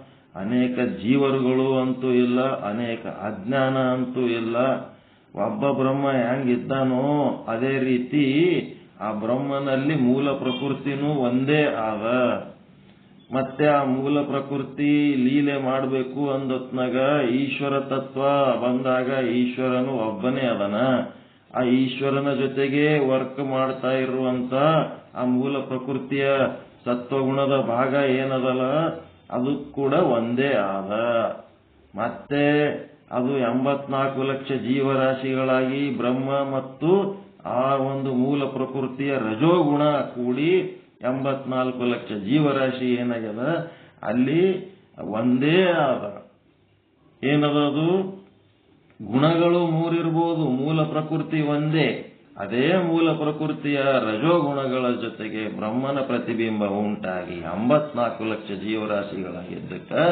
ಅಲ್ಲಿ ಜೀವರಾಶಿಗಳು ಅನೇಕ ಇದ್ರೂ ಸಹಿತ ಜೀವ ಒಂದೇ ಅದ. ಜೀವನೊಳಗಿರುವ ಅಜ್ಞಾನನು ಒಂದೇ ಮೂಲ ಪ್ರಕೃತಿಯಿಂದ ಬಂದದ್ದಾದ. ಆಮೇಲೆ ಮುಂದೆ ಅದೇ ಮೂಲ ಪ್ರಕೃತಿಯ ತಮೋಗುಣದ ಭಾಗ, ಆ ಭಾಗದಲ್ಲಿ ಬ್ರಹ್ಮನ ಪ್ರತಿಬಿಂಬ ಉಂಟಾಗಲ್ಲ. ಈ ಒಂದು ರಜೋಗುಣ ಸತ್ವಗುಣದಾಗ ಪ್ರತಿಬಿಂಬ ಉಂಟಾದಂಗ ತಮೋಗುಣದಾಗ ಬ್ರಹ್ಮನ ಪ್ರತಿಬಿಂಬ ಇಲ್ಲ. ಅಲ್ಲಿ ಬ್ರಹ್ಮನ ಸ್ಪರ್ಶ ಅದ ಅಷ್ಟೇ. ಈಗ ಬಸ್ಸು ಜೀಪು ನಿಂತಾಗ ಏನ್ ಮಾಡ್ತೀರಿ? ಜೀಪ್ನಾಗ ಕಾರ್ನಾಗ ಓದ್ತಿರ್ತೀರಪ್ಪ ಕುಂತು, ಇಂಜನ್ ಚಲೋ ಇದ್ದಾಗ ಓದ್ತಿರ್ತೀರಿ, ಅದು ನಿಮ್ಮನ್ನು ಹೊತ್ಕೊಂಡು ಓದ್ತಿರ್ತ. ಮತ್ತೆ ಅದು ಏನ್ರ ಕೆಟ್ಟತಂದ್ರೆ ನಾವು ಡ್ರೈವರ್ ಏನ್ ಹೇಳ್ತಾನ, ಇಳಿರಿ ತೆಳಗ ದಬ್ಬ್ರಿ, ಅಲ್ಲಿ ಗ್ಯಾರೇಜ್ ತನಕ ಹೋಗ್ಬೇಕು, ಯಾರ್ಯಾರ ಒಬ್ಬರು ದಬ್ಬಿದ್ರು ಓದ್ತದ, ಇಲ್ಲ ಅಂತಂದ್ರೆ ಹೋಗಲ್ಲ ನೋಡಂತಾರ. ನೀವೇನ್ ಹೆಣ್ಮಕ್ಳದೀವಿ ಗಣಮಕ್ಳದೀವಿ ನಾವೇನ್ ದಬ್ಬಮು ಏನಿಲ್ಲ, ಇಲ್ಲ ಎಲ್ಲರೂ ದಬ್ಬಬೇಕು. ಅದಕ್ಕೆ ಡಬ್ಬಿ ಗ್ಯಾರೇಜ್ ತನ ಒಯ್ಬೇಕು, ಡಬ್ಬಿ ಮಾಡ್ತಿ ಒತ್ತೀರಿ. ಡಬ್ಬಿರಿಲ್ಲ ಬಸ್ ಜೀರ್ಪ ಅವೆಲ್ಲ ಸ್ಪರ್ಶದಿಂದ ದಬ್ಬಿರಿಲ್ಲ. ಅದರೊಳಗೆ ಸೆಲ್ಫ್ ಇಲ್ಲ, ಇವನೇ ಫೋರ್ಸ್ ಮಾಡಿ ದಬ್ಬತಾನ ಅವಕ್ಕೆಲ್ಲ. ಎಲ್ಲ ಸೂರ್ಯ ಚಂದ್ರ ಭೂಮಿ ಅವೇನದ ಪಂಚಭೂತಗಳು ಅವೆಲ್ಲ ಅಷ್ಟು ಆ ಪರಮಾತ್ಮನ ಸ್ಪರ್ಶದಿಂದ ಚಲಿಸ್ಲಿಕ್ಕತ್ತವವು. ಕಂಟಿನ್ಯೂಸ್ ಆಗಿ ಅವಕ್ಕ ಚಲನೆಗೆ ಹೊರಗಿಲಿಂತೆ ಕೊಟ್ಟಾನ ಅವಕ್ಕೆ ತಿರ್ಗೋದಕ್ಕೆ. ಅವಕ್ಕೇನು ನಾವೇನದೀವಿ ಅಂತ ಗೊತ್ತಿಲ್ಲ, ಭೂಮಿಗೆ ನಾ ಭೂಮಿ ಇದೀನಿ ಅಂತ ಗೊತ್ತಿಲ್ಲ, ಸೂರ್ಯಗೆ ನಾ ಸೂರ್ಯ ಇದೀನಿ ಅಂತ ಗೊತ್ತಿಲ್ಲ. ಹಿಂಗಾಗಿ ಅವಕ್ಕ ತಮ್ಮ ಬಗ್ಗೆ ತಾವು ಏನದವತ್ತು ಗೊತ್ತಿಲ್ಲ. ಅವ್ರಿಗೆ ಯಾರು ದಬ್ಬಲಕತ್ತಾರ, ಯಾರು ನಿಂತದ ನಡೆದದ ಅನ್ನೋದನ್ನು ಅವಕ್ಕೂ ಗೊತ್ತಿಲ್ಲ. ಜಡ ವಸ್ತುಗಳು ಸ್ವಪ್ರಜ್ಞೆನೂ ಇಲ್ಲ, ಪರಪ್ರಜ್ಞೆನೂ ಇಲ್ಲ, ಏನೇನೂ ಇಲ್ಲ, ಸುಮ್ಮ ಹೊಡೆದಿದ್ದ ಗಾಡಿ. ಅದು ತಮೋಗುಣ ಪ್ರಕೃತಿ. ಈ ತಮೋಗುಣ ಪ್ರಕೃತಿಯಲ್ಲಿ ಆ ಶುದ್ಧ ಬ್ರಹ್ಮನ ಸ್ಪರ್ಶದಿಂದ ಅವು ಚಲಿಸ್ತಾ ಇವೆ. ಇಲ್ಲಿ ಏನಾಯ್ತು? ಅಜ್ಞಾನ ಒಂದೇ ಆದ ಅಂದಾಗೂ ಸಹಿತ ವಾಚಸ್ಪತಿ ಮಿಶ್ರ ಗುರುಗಳು ಏನ್ ಹೇಳ್ತಾರ? ಜೀವನಲ್ಲಿ ಆಶ್ರಯ ಆಗ್ಯದ ಅಂತಂದ್ರ ಇಲ್ಲ, ಅದು ಶುದ್ಧ ಬ್ರಹ್ಮನಲ್ಲಿಯೇ. ಅಜ್ಞಾನ ಏನಿದ್ರು ಸಹಿತ ಶುದ್ಧ ಬ್ರಹ್ಮನಲ್ಲಿಯೇ ಆಶ್ರಯ ತಗೊಂಡದ. ಆ ವಾಕ್ಯ ಅವ್ರು ಒತ್ತಿ ಹೇಳ್ತಾರ. ಈ ಒಂದು ವಿಷಯಾಂಕದ ಶೀರ್ಷಿಕೆ ಏನು? ಸ್ವ ಆಶ್ರಯ ಮತ್ತು ಸ್ವ ವಿಷಯ ಪಕ್ಷದ ಅಂಗೀಕಾರ. ಸ್ವ ಅಂದ್ರೆ ಏನ್ ತಿಳ್ಕೊಂಡಿರಿ? ಶುದ್ಧ ಬ್ರಹ್ಮ ಸ್ವರೂಪ. ಸ್ವ ಅಂದ್ರೆ ಶುದ್ಧ ಬ್ರಹ್ಮ ಸ್ವರೂಪ, ಜೀವ ಅಲ್ಲ. ನಿಮ್ಮ ಸ್ವರೂಪದಲ್ಲ ಕೂಟಸ್ಥ. ಶುದ್ಧ ಬ್ರಹ್ಮ ಸ್ವರೂಪ ಕೂಟಸ್ಥ, ಸಾಕ್ಷಿ, ಆತ್ಮ, ಮತ್ತೇನಂತೀರಿ? ಚೇತನ. ಏನಕಂದ್ರೆ ಹಿಂಗೆ ಅನ್ಕೋತವ್ರಿ, ಜಗ್ಗದವ ಶಬ್ದಗಳು ಇವೇನದ. ಆ ಒಂದು ಮೂಲ ಚೇತನ ಏನದಲ್ಲ, ಆ ಚೇತನದೊಳಗ ಇದು ಆಶ್ರಯ ಪಡ್ಕೊಂಡದ. ಒಂದು ಅಜ್ಞಾನವಾದರೂ ಕೂಡ ಅನೇಕ ಅಜ್ಞಾನಗಳದವ ಅಂತ ಹೇಳ್ಯಾರ. ಅನೇಕ ಅಜ್ಞಾನಗಳನ್ನ ಪರಿಗಣಿಸುವುದು ಅಸಮೀಚೀನವಾಗಿದೆ, ಅಯೋಗ್ಯವಾಗಿದೆ. ಯಾಕೆ ಅಯೋಗ್ಯ ಆಗಿದೆ ಹೇಳ್ರಿ? ಹೇಳಕ್ ಬರ್ಬೇಕು ನಿಮಗ. ಕೇಳ್ತೀರಿ, ಬಿಟ್ಟು ಸುಮ್ ಕೂತ್ ಬಿಡ್ತೀರಿ. ಅನೇಕ ಇದ್ರೆ ಏನ್ ಸಮಸ್ಯೆ ಆಗ್ತದ? ಅನೇಕ ಜೀವರುಗಳು, ಅನೇಕ ಜೀವರುಗಳು ಅನೇಕ ಅಜ್ಞಾನಗಳನ್ನ ಪರಿಗಣಿಸುವುದರಿಂದ ಅನೇಕ ಅಂತಃಕರಣದೊಳಗೆ ಅನೇಕ ಜೀವರುಗಳು ತಯಾರಾಗ್ತಾರೆ. ಹೌದಾ? ಜೀವರುಗಳು ಬೇರೆ ಬೇರೆ, ಅನೇಕ ಜೀವರುಗಳು ತಯಾರಾದ್ಮೇಲೆ ಅನೇಕ ಜೀವರುಗಳಿಂದ ಅನೇಕ ಈಶ್ವರರು ಕಲ್ಪಿಸ್ಬೇಕತ್ತ. ಅನೇಕ ಈಶ್ವರರು ಅಂತಂದ್ರೆ ಒಬ್ಬ ಈಶ್ವರ ಒಂದು ಬ್ರಹ್ಮಾಂಡಕ್ಕ, ಇನ್ನೊಬ್ಬ ಈಶ್ವರ ಇನ್ನೊಂದು ಬ್ರಹ್ಮಾಂಡ. ಹಿಂಗಾಗಿ ಅನೇಕ ಬ್ರಹ್ಮಾಂಡಗಳಂತ ಕಲ್ಪಿಸ್ಬೇಕಾಗ್ತವೆ. ಇಲ್ಲಿ ಹಂಗಿಲ್ಲ, ಅನೇಕ ಬ್ರಹ್ಮಾಂಡ ಇಲ್ಲ, ಒಂದೇ ಬ್ರಹ್ಮಾಂಡ ಅದ. ಒಂದೇ ಬ್ರಹ್ಮಾಂಡ ಇದ್ಮೇಲೆ ಒಂದೇ ಈಶ್ವರ, ಒಂದೇ ಈಶ್ವರ ಆದ್ಮೇಲೆ ಒಂದೇ ಅಜ್ಞಾನ, ಒಂದೇ ಆದ್ಮೇಲೆ ಅವಿದ್ಯೆನೂ ಒಂದೇ. ಒಂದೇ ಅವಿದ್ಯೆ ಎಲ್ಲದ್ರೊಳಗೂ ಏನ್ ಮಾಡ್ಯದ? ಅವಿದ್ಯೆ ಅಂದ್ರೆ ರಜೋಗುಣ ಪ್ರಕೃತಿಯ. ಅದೇನ್ ಮಾಡ್ಯದ? ಎಲ್ಲ ಈ ಜೀವಿಗಳ ಅಂತಃಕರಣದೊಳಗ ಒಡೆದ ಕನ್ನಡಿ ಒಳಗ ಪ್ರತಿಬಿಂಬ ಹೆಂಗ ಅನೇಕವಾಗಿ ಕಾಣ್ತಾವ, ಅಲ್ಲಿ ಬಿಂಬ ಒಂದೇ ಅದ. ಹಂಗ ಒಂದೇ ಅಜ್ಞಾನ ತುಕಡಿ ತುಕಡಿ ಆಗ್ಯದ ಅಷ್ಟೇ ಹೊರತು ಅವಿದ್ಯೆ ಅಂತೇಳಿ. ಈ ರೀತಿ ಇದ್ದದಕ್ಕೆ ಇಲ್ಲೇನ್ ಹೇಳ್ತಾನ, ಅಜ್ಞಾನ ಅನೇಕ ಇದ್ದದ್ದು ಒಪ್ಪಂಗಿಲ್ಲ ನಾವು, ಅಸಮೀಚೀನತ್ವ ಅದು. ಹಿಂಗಾಗಿ ಒಂದ್ ವೇಳೆ ಹಂಗಿತ್ತಂದ್ರೆ ಇನ್ನ ಮಸ್ತ್ ಮಜಾ ಇತ್ತು. ಅನೇಕ ಅಜ್ಞಾನಗಳಿದ್ದು ಅಂತಂದ್ರ ಅಜ್ಞಾನ ಒಂದೇ ಇದ್ದದಕ್ಕೆ ಒಂದೇ ಬ್ರಹ್ಮಾಂಡ, ಎಲ್ಲರೂ ಇದ್ರಾಗೆ ಗುದ್ದಾಡ್ಬೇಕು. ಅನೇಕ ಅಜ್ಞಾನಿ ಇದ್ದು ಅಂದ್ರೆ ಯಾವ ಲೋಕಕ್ಕೆ ಬೇಕು ಆ ಲೋಕಕ್ಕೆ ಹೋಲಕ್ ಬರ್ತಿತ್ತ ಇಲ್ರಿ? ಅನೇಕ ಬ್ರಹ್ಮಾಂಡಗಳಿದ್ರೆ ಎಲ್ಲಿ ಬೇಕಲ್ಲಿ ಓಡಾಡ್ಲಕ್ ಬರ್ತಿತ್ತ ಇಲ್ಲ? ಮತ್ತೆ ಅನೇಕ ಅಜ್ಞಾನ ಇಲ್ಲ, ಕಂಟ್ರೋಲ್ ಇಟ್ಟ ನಾವು ಪರಮಾತ್ಮ. ಅಜ್ಞಾನ ಅನೇಕ ಇತ್ತಂತಂದ್ರೆ ಅನೇಕ ಬ್ರಹ್ಮಾಂಡಗಳಾಗ್ತಿದ್ದು. ಯಾವನಾರ ಒಬ್ಬ ಒಂದು ಅಪರಾಧ ಮಾಡಿ ಎಲ್ಲರೂ ಹೋಗಿ ತಲೆ ಮರೆಸ್ಕೊಂಡ್ರ ಇದ್ದು ಒಂದು ಬ್ರಹ್ಮಾಂಡದೊಳಗೆ ಅವನಿಗೆ ಹುಡುಕಬೇಕಾದ್ರೆ ಪೊಲೀಸರು ಎಷ್ಟು ಕಷ್ಟಪಡ್ತಾರೆ ನೋಡಿರ. ಒಬ್ಬ ತಲೆ ಮರೆಸ್ಕೊಂಡ್ಬಿಟ್ಟ ಅಪರಾಧಿ ಅಂದೊತ್ನಾಗ ಪೊಲೀಸರಿಗೆ ಎಷ್ಟು ತಲೆನೋವಾಗ್ತದ. ಇಲ್ಲೇ ಒಬ್ಬ ಅವನ ಹೆಲಿಕಾಪ್ಟರ್ನಾಗ ಹೋಗಾಗ ಎಲ್ಲೇ ಅರಣ್ಯದಾಗ ಹೋಗಿ ಬಿದ್ದು ಸತ್ನಪ್ಪ ಅಂತಂದ್ರೆ ಅವನ ಹೆಣ ತರ್ಬೇಕಾದ್ರೆ ಮಿಲಿಟರಿ ಅವ್ರು ಎಷ್ಟು ಕಷ್ಟಪಡ್ತಾರೆ ನೋಡಿರ. ಎಲ್ಲಿ ಹೋಯ್ತ ಅವನ ಹೆಣ, ಜೀವಂತದನೋ ಸತ್ತನೋ ಏನಾಗ್ಯದ ಅವ್ನು ತರ್ಬೇಕಂತೇಳಿ ಕೋಂಬಿಂಗ್ ಅಂತ ಮಾಡ್ಬೇಕಾಗ್ತದೆ. ಎಲ್ಲ ಮಿಲಿಟರಿ ಅವ್ರು ಕೂಡಿ ಹೆಕ್ಕತಾರ, ಅದಕ್ಕೆ ಅರಣ್ಯ ಹೆಕ್ಕಿ ತೆಗಿತಾರ ಅವನ ಹೆಣ. ಹಿಂಗಿರ್ತಾವ. ಅದಕ್ಕೆ ಅಜ್ಞಾನ ಒಂದೇ, ಬ್ರಹ್ಮಾಂಡ ಒಂದೇ, ಜೀವ ಒಂದೇ, ಈಶ್ವರ ಒಂದೇ, ಬ್ರಹ್ಮ ಒಂದೇ, ಎಲ್ಲ ಒಂದೇ. ಅದು ಒಂದು ಬಿಟ್ರೆ ಅನೇಕ ಇಲ್ಲವೇ ಇಲ್ಲ, ಅನೇಕತ್ವಕ್ಕೆ ಚಾನ್ಸೇ ಇಲ್ಲ ಅಲ್ಲಿ.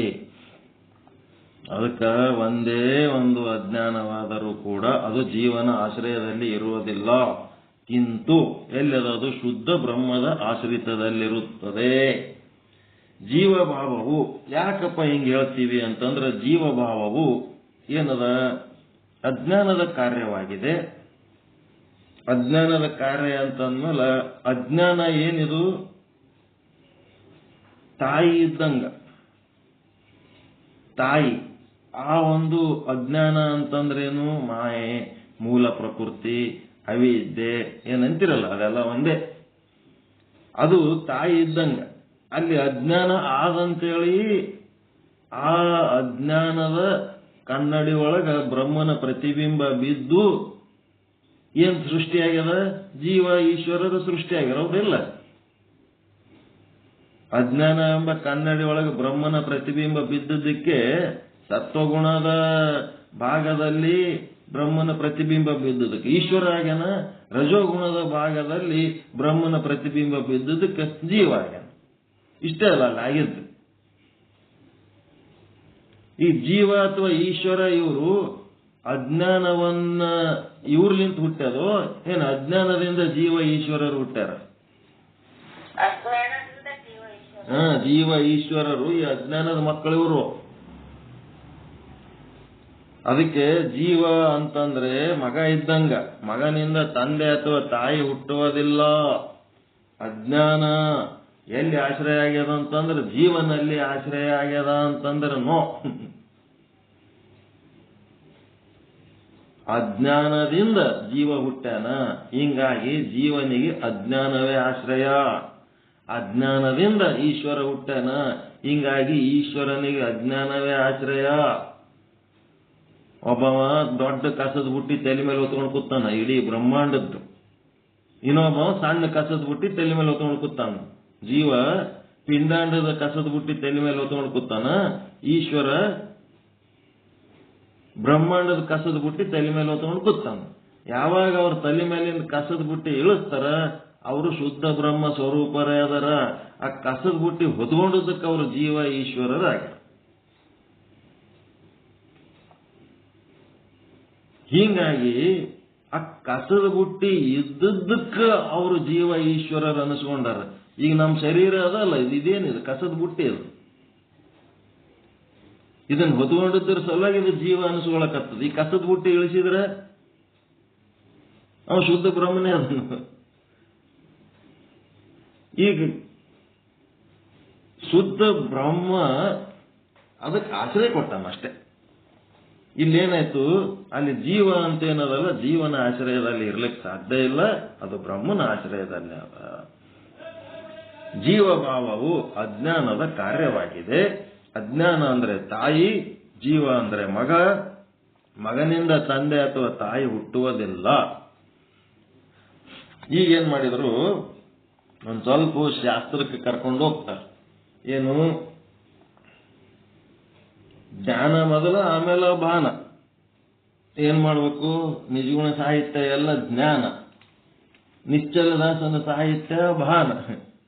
ಅದಕ್ಕೆ ಅವರು ನಿಜಗುಣ ಸಾಹಿತ್ಯ ಯಾರಿಗಾರ ಹಾಡ್ಲಕ್ಕೆ ಬರ್ತದೇನಿದು, ಅಜ್ಞಾನಿ ಅಲ್ಲವೇ ನೀನು ಜೀವನೇ ಸುಜ್ಞಾನಿ ಎಂದು ನುಡಿವರೇ ಅಂತ ಒಂದು ಹಾಡದ.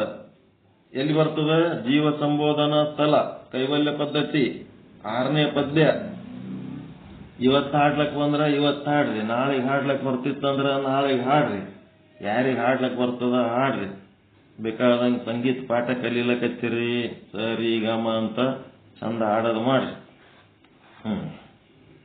ಮತ್ತೇನ್ ನೋಡ್ಬೇಕು ಈಗ, ಸುಮ್ನೆ ಹಾಡಂದ್ರೆ ಹೆಂಗ, ಒಂದಿಟ್ಟು ಸಂಗೀತ ಕಲಿಸಿ ಹಾಡ್ತಾವ ಅಂತ ನಾವು ನಾಗರತ್ನಮ್ಮವ್ರು ಸಂಗೀತ ಕಲಿಸ್ಲಕತ್ತಾರೆ ಎಲ್ಲರಿಗೆ, ಮೇಡಮ್ಗಳಿಗೆ ಕರೆಸಿ.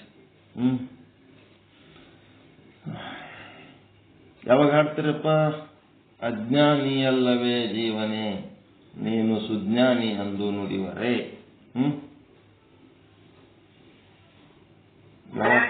ನಾಳೆ ಹಾಡ್ತೀರಾ, ಹುಡುಕ್ಬೇಕಲ್ಲ ಪದ್ಯ, ಹುಡುಕ್ಬೇಕು. ಬರ್ಕೊಂಡ್ರೆ ಕೈವಲ್ಯ ಪದ್ಧತಿ ಜೀವ ಸಂಬೋಧನಾ ಸ್ಥಳ ಪದ್ಯ 6 ಒಂದ್ ಕಡೆ ಬರ್ಕೋರಿ, ಬರ್ಕೊಂಡು ಹಾಡ್ರಿ. ನಾನು ಹೇಳ್ತೇನೆ ಇದ್ರದ್ದು ಏನಂತ. ಅಜ್ಞಾನಿ ಅಲ್ಲವೇ ನೀನು ಜೀವನೇ ಸುಜ್ಞಾನಿ ಎಂದು ನುಡಿವರೇ. ಜೀವನಲ್ಲಿ ಅಜ್ಞಾನ ಆಶ್ರಯಿಸಿದೆ ಎನ್ನುವುದು ಆ ಒಂದು ಪುಣ್ಯಾತ್ಮ ಯಾರು, ವಾಚಸ್ಪತಿ ಮಿಶ್ರಾನ ವಿಚಾರಕ್ಕ ಇವರು ಅಸಮೀಚೀನ ಮಾಡೋದಕ್ಕ, ಸ್ಪಷ್ಟೀಕರಣ ಕೊಡೋದಕ್ಕ, ಸಮರ್ಥನೆಗಾಗಿ ಇದನ್ನು ಬಳಸ್ಕೊಂಡಾರ. ಏ ಜೀವ, ನೀನು ಅಜ್ಞಾನಿ ಅದೆಯಪ್ಪ, ಚೈತನ್ಯ ರೂಪನಾಗಿರ್ದು ಜೀವನೇ ನೀನು ಚೈತನ್ಯ ರೂಪನಾಗಿರುವೆ. ಜೀವೋ ಬ್ರಹ್ಮ ಇವನ ಪರಹ ಅಂತ ಶಂಕರರು ಹೇಳ್ಯಾರಲ್ಲ. ಜೀವನೇ ಬ್ರಹ್ಮನಾಗಿದ್ದಾನೆ, ಪರಮಾತ್ಮನಾಗಿದ್ದಾನೆ, ಆತ್ಮನೇ ಪರಮಾತ್ಮನಾಗಿದ್ದಾನೆ. ಆತ್ಮ ಪರಮಾತ್ಮ ಆಗ್ಯಾನ ಅನ್ನೋದಕ್ಕೆ ದೃಷ್ಟಾಂತ ಹೆಂಗ್ ಹೇಳ್ತೀರಿ? ಒಂದು ಡ್ರಮ್ ಏನಂತೀರಿ ಅದು, ಕೊಳ ಏನಂತೀರಿ, ದೊಡ್ಡದೊಂದು ಡ್ರಮ್, ಬ್ಯಾರಲ್, ಅಥವಾ ಒಂದು ಬಕೆಟ್. ಈ ಮನಿಗೆ ಯಾರು ಬಂದ್ರೆ ಕಾಲಿಗೆ ನೀರ್ ಹಾಕೊಳಕ್ ಒಂದು ಬಕೆಟ್ ಇಟ್ಟಿರ್ತೀರ ಇಲ್ಲ? ಇಲ್ಲ ಅಂತಂದ್ರೆ ಊಟ ಮಾಡಿದ್ಮೇಲೆ ಆ ಕುಡಿಯೋ ನೀರ ಎಲ್ಲ ಕುಡಿದಕ್ಕೆ ಆ ಗ್ಲಾಸ್ಗಳು ಅಲ್ಲಿ ಕೈ ತೊಳೆ ಇದ್ರಾಗ ಒಗದಿರ್ತಾರ ನೋಡ್ರಿ, ಪ್ಲಾಸ್ಟಿಕ್ ಗ್ಲಾಸ್ಗಳು ಅವು ಇವು. ಕೈ ತೊಳ್ಕೊಳ್ಳೋ ನೀರಾಗ ಬಲ್ಲಿ ಒಗದಿರ್ತಾರಲ್ಲ ಒಂದ್ 4-5 ಪ್ಲಾಸ್ಟಿಕ್ ಗ್ಲಾಸ್ಗಳು. ಅದ್ರಾಗ ಯಾರು ಬೇಕವ್ರ ಕೈ ತೊಳ್ಕೊಳ್ಳಿ ಅಂತ ಹೇಳಕ್ಕೆ ಕುಡಿತಾರ ನೀರ. ಆಮೇಲೆ ಏನ್ ಮಾಡ್ತಾರೆ, ಕೈ ತೊಳ್ಕೊಳ್ಳೋ ಇದ್ರಾಗ ಒಯ್ದು ಹಾಕ್ಬಿಡ್ತಾರೆ, ಎಲ್ಲರೂ ಕೈ ತೊಳ್ಕೊಳಕ್ ಉಪಯೋಗ ಆಗ್ತದ ಅಂತ ಹೇಳಿ. ಈಗ ಆ ಡ್ರಮ್ಮಿನಾಗ ನಾವು ಬ್ರಹ್ಮಜ್ಞಾನ ಮಾಡ್ಬೇಕು. ಕೈ ತೊಳ್ಕೊಳ್ಳೋ ನೀರ ಈಗ ದೊಡ್ಡದೊಂದು ಡ್ರಮ್, ಅದೇನು ಬ್ರಹ್ಮಾಂಡ. ಆ ಬ್ರಹ್ಮಾಂಡದ ತುಂಬಾ ಏನದ, ಬ್ರಹ್ಮಾಂಡದಾಗ ಏನ್ ಹಾಕ್ಯಾರ, ನೀರ್ ಹಾಕ್ಯಾರ ಅಷ್ಟೇ. ಡ್ರಮ್ನಾಗ ಏನಿರ್ತದ, ಡ್ರಮ್ನಾಗ ಏನಿರ್ತದ್ರಿ, ನೀರ್ ಇರ್ತದ. ಆಮೇಲೆ ಅದ್ರಾಗ ಗ್ಲಾಸ್ಗಳು ಹಾಕ್ಯಾರಲ್ಲ, ಆ ಗ್ಲಾಸ್ಗಳು ನೀರು ತುಂಬಿಕೊಂಡು ಮುಣಿಗಿಬಿಟ್ಟಾವ.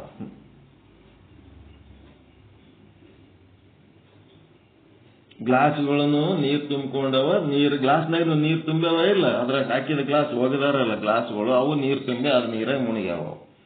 ಈಗ ಗ್ಲಾಸಿನೊಳಗಿನ ನೀರ ಮತ್ತ ಆ ಡ್ರಮ್ಮಿನೊಳಗಿನ ನೀರ ಬೇರೆ ಬೇರೆ ಅದಾವೇನು? ಆ ಗ್ಲಾಸ್ಗಳು ಹೆಂಗ ಪಿಂಡಾಂಡಗಳು, 84 ಲಕ್ಷ ಜೀವರಾಶಿಗಳೈತಂಗ. ಗ್ಲಾಸಿನೊಳಗಿನ ನೀರು ಮತ್ತ ಆ ಡ್ರಮ್ಮಿನೊಳಗಿನ ನೀರು ಬೇರ್ಪಡಿಸ್ಲಕ್ ಬರಂಗಿಲ್ಲ. ಅದ್ರಾಗಿದ್ದ ನೀರು ಇದ್ರಾಗವ, ಇದ್ರಾಗಿದ್ದ ನೀರು ಅದ್ರಾಗವ. ಹಿಂಗಾಗಿ ಆ ಗ್ಲಾಸಿನೊಳಗಿನ ನೀರ 84 ಲಕ್ಷ ಜೀವರಾಶಿಗಳೊಳಗಿರೋ ಆತ್ಮ ಇದ್ದಂಗ, ಮತ್ತೆ ಆ ಗ್ಲಾಸಿನ ಹೊರಗನು ನೀರು ಅದಲ್ಲ, ಅದು ಬ್ರಹ್ಮಾಂಡಗತವಾದ ನೀರೇನದಲ್ಲ, ಆ ನೀರೇನದಂತ ಪರಮಾತ್ಮ ಇದ್ದಂಗ. ಎಲ್ಲ ಓಟು ಕಲಿಸಿ ಹೇಳಿದ್ರೆ ಪರಮಾತ್ಮ ಗ್ಲಾಸ್ ಒಳಗಿನ ನೀರಿನ ಕುರಿತು ಹೇಳಿದ್ರೆ ಜೀವಾತ್ಮ. ಇಡೀ ಬ್ರಹ್ಮಾಂಡದೊಳಗಿರುವ ತುಂಬಿ ತುಳುಕ್ತಾ ಇರುವಂತ ಚೇತನವನ್ನು ಕುರಿತು ಹೇಳಿದರೆ ಪರಮಾತ್ಮ. ಆ ಒಂದು ಪಿಂಡಾಂಡದ ಒಳಗಿರುವಂತ ಚೇತನ ಮಾತ್ರ ಹೇಳಿದ್ರೆ ಜೀವಾತ್ಮ ಅಷ್ಟೇ. ಇಲ್ಲಿ ಏನಾಗ್ಯದ, ಚೈತನ್ಯ ರೂಪನಾಗಿರೋದು. ಆ ಡ್ರಮ್ನೊಳಗೆ ಏನ್ ನೀರದ ಅದೇ ನೀರು ನೀನು ಅದೀಯಾ, ಪರಮಾತ್ಮನೇ ನೀನಿದ್ದೀಯಾ. ಜೀವೋ ಬ್ರಹ್ಮೈವ ನಾಪರಃ. ಜಡ ಪಂಚಭೂತ ದೇಹವಿದನು ನೀನೆಂಬೆ. ಈ ಗ್ಲಾಸಿನೊಳಗಿನ ನೀರು ಏನಾಗ್ಬಿಟ್ಟದಪ್ಪ ಅಂತಂದ್ರ, ಈ ಗ್ಲಾಸಿನ ನೀರು ನಾನು, ಗ್ಲಾಸೇ ನಾನು ಅನ್ಕೊಂಡ್ಬಿಟ್ಟದ. ಗ್ಲಾಸಿನ ಅಭಿಮಾನಿ ಆಗ್ಯದ ಗ್ಲಾಸಿನೊಳಗಿನ ನೀರ, ಹೌದಲ್ಲ? ಹೀಗಾಗಿ ನೀನು ಜಡ ಪಂಚಭೂತ ದೇಹವದನು ನೀನೆಂಬೆ. ಪೂತ ನಿರ್ಮಲ ನಿಜ ತತ್ವಮಯ ಸೂತಕಾದಿ ವಿಧಿ ಪಿಡಿದಿರುವೆ. ನೀನು ಪೂತ ನಿರ್ಮಲ ನಿಜ ತತ್ವಮಯನಾಗಿ ನೀನು ಎಂತ ಶುದ್ಧಾದಿ, ಶುದ್ಧ ಬ್ರಹ್ಮಾದಿ, ಪರಿಪೂರ್ಣಾದಿ ಇದ್ದವ ನಿಜ ತತ್ವ ನೀನಾಗಿ ಸೂತಕಾದಿ ವಿಧಿ ಪಿಡಿದಿರುವೆ. ಆ ಒಂದು ಶರೀರ ನಾನು ಅಂತ ತಿಳ್ಕೊಂಡು ಆ ಶರೀರಕ್ಕೆ ಸಂಬಂಧಪಟ್ಟಂತ ಪಾಪ ಪುಣ್ಯಾದಿ ಕರ್ಮಗಳು ನನ್ನವು ಅನ್ಕೊಂಡು ನಾನಾ ರೀತಿ ಸೂತಕಗಳನ್ನ ಪಾತಕಗಳನ್ನ ಮಾಡ್ಕೊತ್ ಕೂತಿದಲ್ಲೋ ಮಹಾರಾಯ. ನೀನು ಬ್ರಹ್ಮನೇ ಇರುವೆ, ನಾನು ಜೀವ, ನಾನು ದೇಹ ಅಂತ ಅಜ್ಞಾನವೇ ನಿನ್ನ ಬಾಯಿಯಿಂದ ನುಡಿಸುತ್ತಿದೆ. ನಿನ್ಗೇನು ಅಜ್ಞಾನ ಅದಲ್ಲ ನಿನ್ನೊಳಗ, ಆ ಅಜ್ಞಾನ ನಿನ್ನ ಬಾಯಿಯೊಳಗೆ ನುಡಿಸ್ಲಕತ್ತದ. ನಾನು ಜೀವ, ನಾನು ದೇಹ ಅಂತ. ಪೂತ ನಿರ್ಮಲ ಅಂದ್ರೆ ನೀನು ಪರಿಪೂರ್ಣ ಪರಿಶುದ್ಧನಾಗಿರುವೆ ಜೀವನೇ ನೀನು. ಬ್ರಹ್ಮದಲ್ಲಿ ಯಾವ ಸೂತಕಗಳು ಇಲ್ಲ. ಜಾತಿ ಸೂತಕ ಅಂದ್ರೆ ಭೇದ ಭಾವಗಳಿಲ್ಲ. ಉಚ್ಚಿಷ್ಟ ಸೂತಕ ಅಂದ್ರೆ ಎಂಜಲುಗಳು ಇಲ್ಲ. ರಜ ಸೂತಕ ಅಂತಂದ್ರೆ ಈ ಒಂದು ಮಾಸಿಕ ಧರ್ಮಗಳು ಇಲ್ಲ. ಮತ್ತೆ ಜನನ ಸೂತಕ, ಮರಣ ಸೂತಕ, ಯಾವ ಸೂತಕಗಳು ಇಲ್ಲ. ಅವೆಲ್ಲ ಎದಕ್ಕೆ ಸಂಬಂಧಪಟ್ಟು ದೇಹದಲ್ಲಿ ನಡೆಯುವ ಕ್ರಿಯೆಗಳು. ಆ ದೇಹವನ್ನೇ ನೀನಂತ ತಿಳ್ಕೊಂಡಿದ್ದಲ್ಲಪ್ಪ. ಆದರೆ ಅಜ್ಞಾನದ ಕಾರಣ ಇವೆಲ್ಲ ಏನ್ ಮಾಡ್ತೈತಿ, ಮರಹುಗಳನ್ನ ಆಚರಿಸುತ್ತಿರುವೆ. ಅಜ್ಞಾನಿಯಾದ ಕಾರಣ ಇವೆಲ್ಲ ನಿನಗುಂಟಾಗ್ಲಿಕ್ಕತ್ತವ.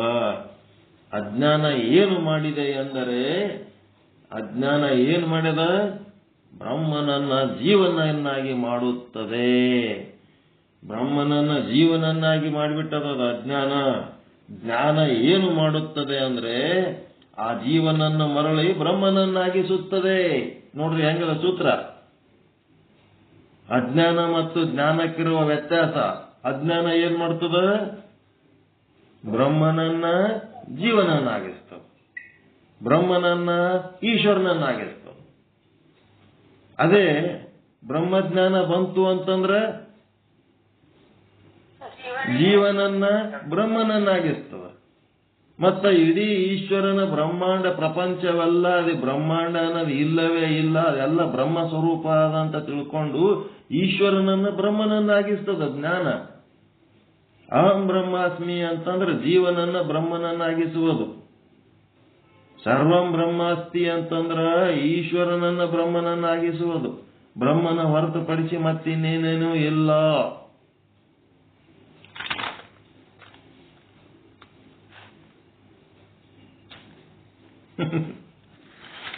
ಬ್ರಹ್ಮನನ್ನು ಹೊರತುಪಡಿಸಿ ಏನೇನು ಇಲ್ಲ. ಅದಕ್ಕೆ ಜೀವನನ್ನ ಬ್ರಹ್ಮನನ್ನಾಗಿಸುವುದು ಜ್ಞಾನ, ಬ್ರಹ್ಮನನ್ನ ಜೀವನನ್ನಾಗಿಸುವುದು ಅಜ್ಞಾನ. ಏನ್ ಹಿಂಗೆ ಹೇಳಿದ್ರೆ ತಿಳಿಯಂಗಿಲ್ಲಲ್ಲ, ಒಂದ್ ಸ್ವಲ್ಪ ದೃಷ್ಟಾಂತ ಕೊಡ್ರಿ ಅಂತ ಮಧ್ಯಮ ಅಧಿಕಾರಿ ಪ್ರಶ್ನೆ ಮಾಡಿದಾಗ, ಯಾಕಂದ್ರೆ ಇದು ಉತ್ತಮ ಅಧಿಕಾರಿಯ ಪಾಠ ಅಲ್ಲ. ಉತ್ತಮ ಅಧಿಕಾರಿಯ ಪಾಠ ಯಶಸ್ವಿಯಾಗಿ ಪೂರೈಸಿರಿ. ಈಗ ನಾನು ನಿಮ್ಗೆ ಈ ಪಾಠ ಹೇಳೋದು ಹೆಂಗಂದ್ರ ಅಜ್ಜಿಗೆ ಕೆಮ್ಮದ ಕಲಿಸ್ದಂಗ. ಎಲ್ಲ ತಿಳ್ಕೊಂಡವ್ರದಿರಿ ನೀವು. ಏನು 33 ಕೋಟಿ ದೇವತೆಗಳು, ಇಂದ್ರಾದಿ ಅವ್ರೇನದಾರಲ್ಲ ಎಲ್ಲ ದೇವತೆಗಳು ಸ್ವರ್ಗದ ಭೋಗದಲ್ಲಿ ಏನು ಮುಳುಗಿ ತಮ್ಮ ಮೂಲ ಸ್ವರೂಪವನ್ನ ಮರ್ತಾರಲ್ಲ, ಆ ಮೂಲ ಸ್ವರೂಪದ ಸಾಧನೆ ನೀವು ಮಾಡ್ಲಕತ್ತಿದ್ದಕ್ಕ ನೀವು ಜ್ಞಾನಿ ಅಂತ ಏನದಿರಿ, ನೀವು ಇಂದ್ರಾದಿ ದೇವತೆಗಳಿಂದ ಶ್ರೇಷ್ಠ ಇದಿರಿ. ಇದನ್ನು ತಿಳ್ಕೊಳ್ರಿ. ಸ್ವರ್ಗದ ಭೋಗದ ಏನಪ್ಪ ನಿಮಗೆ ಸ್ವರ್ಗದ ಭೋಗ ಕೊಡ್ತೀವಿ ಬಾ ಅಂತಂದ್ರ ನೀವು ಓದ್ತಿರೇನು? ಅಂತ ಆಸೆ ನಿಮಗೆ ಏನಾರ ಅದ ಏನು? ರಂಬೆ, ಊರ್ವಶಿ, ಮೇನಕ್ಕೆ ಬಂದು ಕರೆದ್ರೆ ಓದ್ತಿರೇನಪ್ಪ ನೀವು? ಸುರಾಪಾನ, ಎಂಥವ ಚುಂಬನ, ನಂದನವನ ವಿಹಾರ, ಇವೆಲ್ಲ ನೀವು ಹೆಂಗಾಗಿರಿ? ಅವು ಬಂದ್ರೆ ಹೋಗಂಗದಿರ ನೀವು? ಮತ್ತ ಹೋಗಂಗಿಲ್ಲ ಅಂದ್ಮೇಲೆ ಆ ಮೊಳನನ್ ಮಕ್ಕಳು ಅದಕ್ಕೆ ಹೋಗ್ಯಾರಲ್ಲ, ಯಜ್ಞ ಮಾಡಿ 108 ಯಜ್ಞ ಮಾಡಿ ಅದು ಮಾಡಿ, ಮತ್ತ ಅವ್ರಕ್ಕಿಂತ ನೀವು ಶ್ರೇಷ್ಠ ಹೌದಾ ಅಲ್ಲ? ದೇವಾದಿ ದೇವತೆಗಳಿಗಿಂತ ಶ್ರೇಷ್ಠ ಋಷಿ ಮುನಿ ಏನದರಲ್ಲ ಅವ್ರ ಮಟ್ಟದವ್ರು ನೀವು, ಮಹರ್ಷಿಗಳು ನೀವು. ಈ ತತ್ವಜ್ಞಾನ ಅನ್ನೋದು ಅಂತ ಶ್ರೇಷ್ಠವಾದ ತತ್ವಜ್ಞಾನ ನಿಮ್ದು. ಇಲ್ಲೇನ್ ಹೇಳಕತ್ತಾರ? ಜ್ಞಾನ ಏನ್ ಮಾಡ್ತದ? ಈ ಒಂದು ಜೀವನನ್ನ, ಈಶ್ವರನನ್ನ, ಬ್ರಹ್ಮನನ್ನಾಗಿ ಕಾಣುವಂತ ಶಕ್ತಿ ತುಂಬಿ ಕೊಡ್ತದ. ಅದಕ್ಕೊಂದು ದೃಷ್ಟಾಂತ ಕೊಡ್ಲಕತ್ತಾರ. ಬ್ರಾಹ್ಮಣರ ಹೆಣ್ಣು ಮಗಳಿಗೆ, ಆಕೆ ಹೆಸರೇನಿತ್ತು? ಪರಿಮಳ ಅಂತ ಒಂದ್ಸರಿ ಹೆಸರಿಟ್ಕೋರಿ, ಏನಾರ ಒಂದ್ ಹೆಸರಿಟ್ಕೋರಿ. ಬ್ರಾಹ್ಮಣರ ಹೆಣ್ಣು ಮಗಳಿಗೆ ಏನಾಯ್ತು? ಮುಸಲ್ಮಾನರ ದೆವ್ವ ಬಡಿಯಿತ್ತು. ತುರ್ಕುರ ದೆವ್ವ ಬಡಿತಪ್ಪ. ಏನ್ ಮಾಡ್ತೀರಿ ಈಗ? ಅವ ದೆವ್ವ ಬಿಡಿಸವ ಬಂದು ಕೇಳ್ತಾನ, ಏ ಯಾರು ನೀನು ಅಂತ. ನಾವು ಯಾರು ನೀನು ಅಂತಂದ್ರೆ ಆಕೆ ಏನ್ ಹೇಳ್ತಾಳ ದೆವ್ವ ಬಿಡೋದಕ್ಕೆ? ತುರ್ಕುರ ದೆವ್ವಿನ ಹೆಸರು ಏನದ? ಫಾತಿಮಾ ಅಂತಕಿ. ದೆವ್ವಿನ ಹೆಸರು ಫಾತಿಮಾ, ಆಕಿ ಹೆಸರು ಪರಿಮಳ. ಏ ಯಾರು ನೀನು ಅಂತ ಕೇಳ್ತಾನ. ಕೇಳಿದ್ರ ಆ ದೆವ್ವ ಏನ್ ಹೇಳ್ತದ? ನಾ ಫಾತಿಮಾ ಇದೀನಿ ಅಂತದ. ಇಡೀ ಸುತ್ತ ಮನಿ ಮಂದಿ ಎಲ್ಲಾರು ಈಕಿ ಪರಿಮಳ, ಈಕಿ ಫಾತಿಮಾ ಅಂತಾಳಲ್ಲಪ್ಪ ಅಂತ. ಹೆಂಗದ? ಹಂಗ ಬ್ರಾಹ್ಮಣರ ಹೆಣ್ಣು ಮಗಳಿಗೆ ಪರಿಮಳ ಎಂಬ ಒಂದು ಬ್ರಾಹ್ಮಣರ ಹೆಣ್ಣು ಮಗಳಿಗೆ ಫಾತಿಮಾ ಎಂಬ ಒಂದು ಮುಸಲ್ಮಾನರ ದೆವ್ವ ಬಡದದ. ಅವಳು ನಿಜವಾಗಿ ಬ್ರಾಹ್ಮಣ ಹೆಣ್ಣು ಮಗಳು, ಆದರೆ ಒಳಗಿರುವ ದೆವ್ವ ಅವಳ ಬಾಯಿಯಿಂದ ನಾನು ಫಾತಿಮಾ ಎನ್ನಿಸುತ್ತಿದೆ.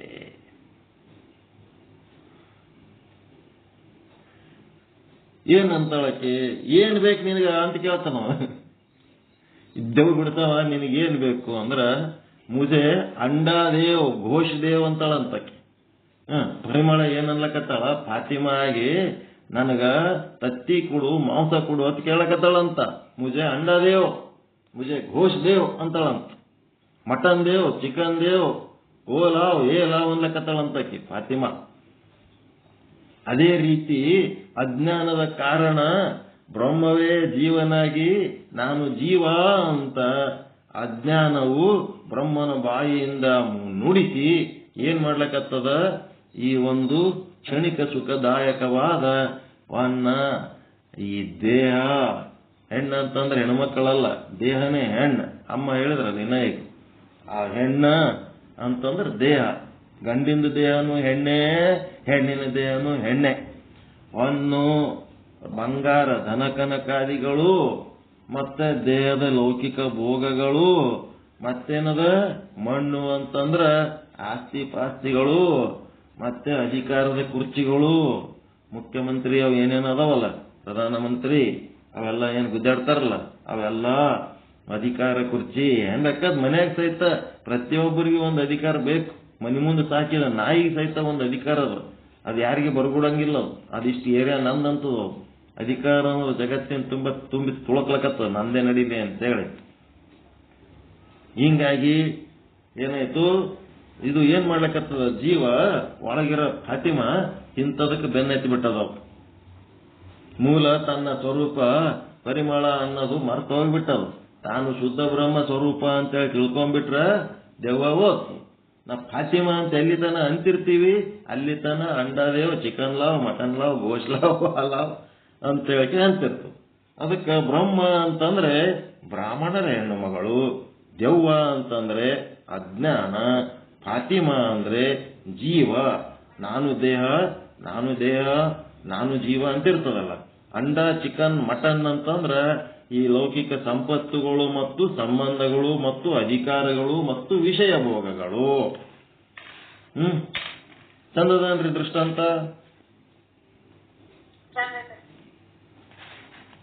ಗುರು ಅಂತಂದ್ರೆ ದೆವ್ವ ಬಿಡಿಸುವವ. ಏನ್ ಮಾಡ್ತಾನ? ಲೋಭಾನ ಅಗ್ನಿ ಹಾಕಿ ಮಂತ್ರ ಹಾಕ್ತಾನಲ್ಲ. ಇಲ್ಲಿ ಲೋಭಾನ ಅಗ್ನಿ ಏನಿಲ್ಲ, ಇಲ್ಲಿ ಶಾಸ್ತ್ರ, ವೇದಾಂತ, ಉಪನಿಷತ್ತುಗಳು ಹಿಡ್ಕೊಂಡು ಕೂತಾನ. ನಿಶ್ಚಲದಾಸರ ವಿಚಾರ ಸಾಗರ ಅವೆಲ್ಲ ಹಿಡ್ಕೊಂಡು ಕೂತಾನ. ಏನ್ ಕೂತಾವ? ಇಲ್ಲಿ ಯಾವ ದೃಶ್ಯ ನಡೆದದ? ಯಾರದಿರಿ ಮುಂದೆ ಕೂತ್ ಕೇಳೋರು? ಫಾತಿಮಾಗಳದಿರ, ಪರಿಮಳಗಳದಿರ? ನೋಡ್ರಿ, ಪರಿಮಳಗಳದಿವಿ. ಬ್ರಹ್ಮದ ಅಜ್ಞಾನ ಏನು ಮಾಡಿದೆ ಅಂದ್ರೆ, ಬ್ರಹ್ಮದ ಬಾಯಿಯಿಂದ ನಾನು ಜೀವ, ನಾನು ದೇಹ ಅಂತ ಕಲ್ಪಿಸಿಕೊಟ್ಟಿದೆ. ಅಕಸ್ಮಾತ್ ದೆವ್ವ ಬಿಟ್ಟರೆ, ಆಕಿದೇನಾರ ಅಕಸ್ಮಾತ್ ದೆವ್ವ ಬಿಡ್ತು ಅಂತಂದ್ರ ಆಕಿ ಏನಾರ ಅಂಡಲಾವ್ ಖಂಡಲಾವ್ ಅಂತಾಳೇನಕ್ಕೆ? ಪರಿಮಳ ನಾನಂತ ಗೊತ್ತಾದ್ಮೇಲೆ ಮತ್ತೆ ಮಡಿಲಿಂತಕಿ ಪೂಜ್ಯ ವ್ಯಕ್ತಿ ಆತಾಳಿಲ್ಲ, ಬ್ರಾಹ್ಮಣ ಹೆಣ್ಮಗಳು ಆತಾಳ ಇಲ್ರಿ?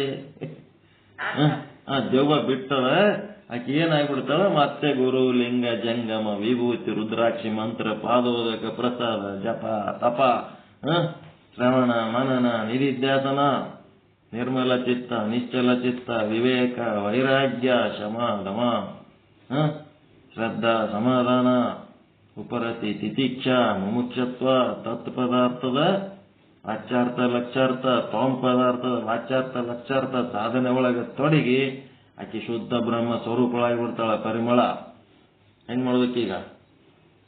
ವಾಚಸ್ಪತಿ ಮಿಶ್ರ ಅನೇಕ ಅಜ್ಞಾನಗಳಿವೆ ಅಂತ ಹೇಳ್ತಾರೆ. ನಿಜವಾಗಿ ಒಂದೇ ಅಜ್ಞಾನವಿದೆ. ವಾಚಸ್ಪತಿ ಮಿಶ್ರ ಹೇಳುತ್ತಾರೆ ಅನೇಕ ಜೀವರುಗಳಿದ್ದಾರೆ ಅಂತ.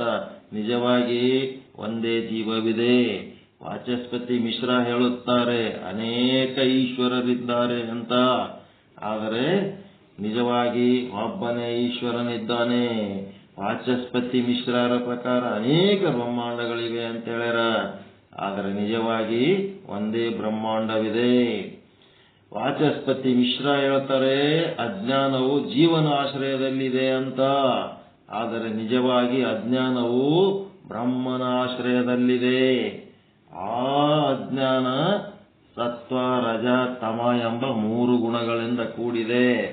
ಸತ್ವಗುಣದ ಜೊತೆಗೆ ಸೇರಿ ಆ ಬ್ರಹ್ಮನು ಲೀಲೆ ಮಾಡುವಾಗ ಈಶ್ವರ ಮಾಯೆಯರಾಗಿ ಬ್ರಹ್ಮಾಂಡ ಸೃಷ್ಟಿ ಮಾಡಿ, ಬ್ರಹ್ಮಾಂಡದಲ್ಲಿ 84 ಲಕ್ಷ ಜೀವರಾಶಿಗಳ ಜನನ, ಮರಣ, ಭೋಗ ಮತ್ತೇನೇನಿರ್ತವಲ್ಲ ಅವದ್ರ ಕರ್ಮಕ್ಕೆ ತಕ್ಕಂತ ಶರೀರಗಳನ್ನು ಕೊಡುವಂತ ಪ್ರಕ್ರಿಯೆ ಈಶ್ವರ ಮಾಯೆಯರು ಮಾಡ್ತಾರೆ. ಮತ್ತೆ ಯಾವಾಗ ಅದೇ ಬ್ರಹ್ಮ ಆ ಅಜ್ಞಾನದ ಮೂಲ ಪ್ರಕೃತಿಯ ರಜೋಗುಣದ ಜೊತೆಗೆ ಸೇರಿ ಲೀಲೆ ಮಾಡುವಾಗ 84 ಲಕ್ಷ ಜೀವರಾಶಿಗಳಾಗಿ ಈ ಒಂದು ಜಗತ್ತಿನೊಳಗ ಅವನೇನು ಈಶ್ವರಗೆ ಏನು ಬರ್ತದೆ? ಕಲ್ಲ ಮಣ್ಣ ತಯಾರು ಮಾಡೋದು ಬಿಟ್ರೆ ಅವನಿಗೇನು ಬರಲ್ಲ.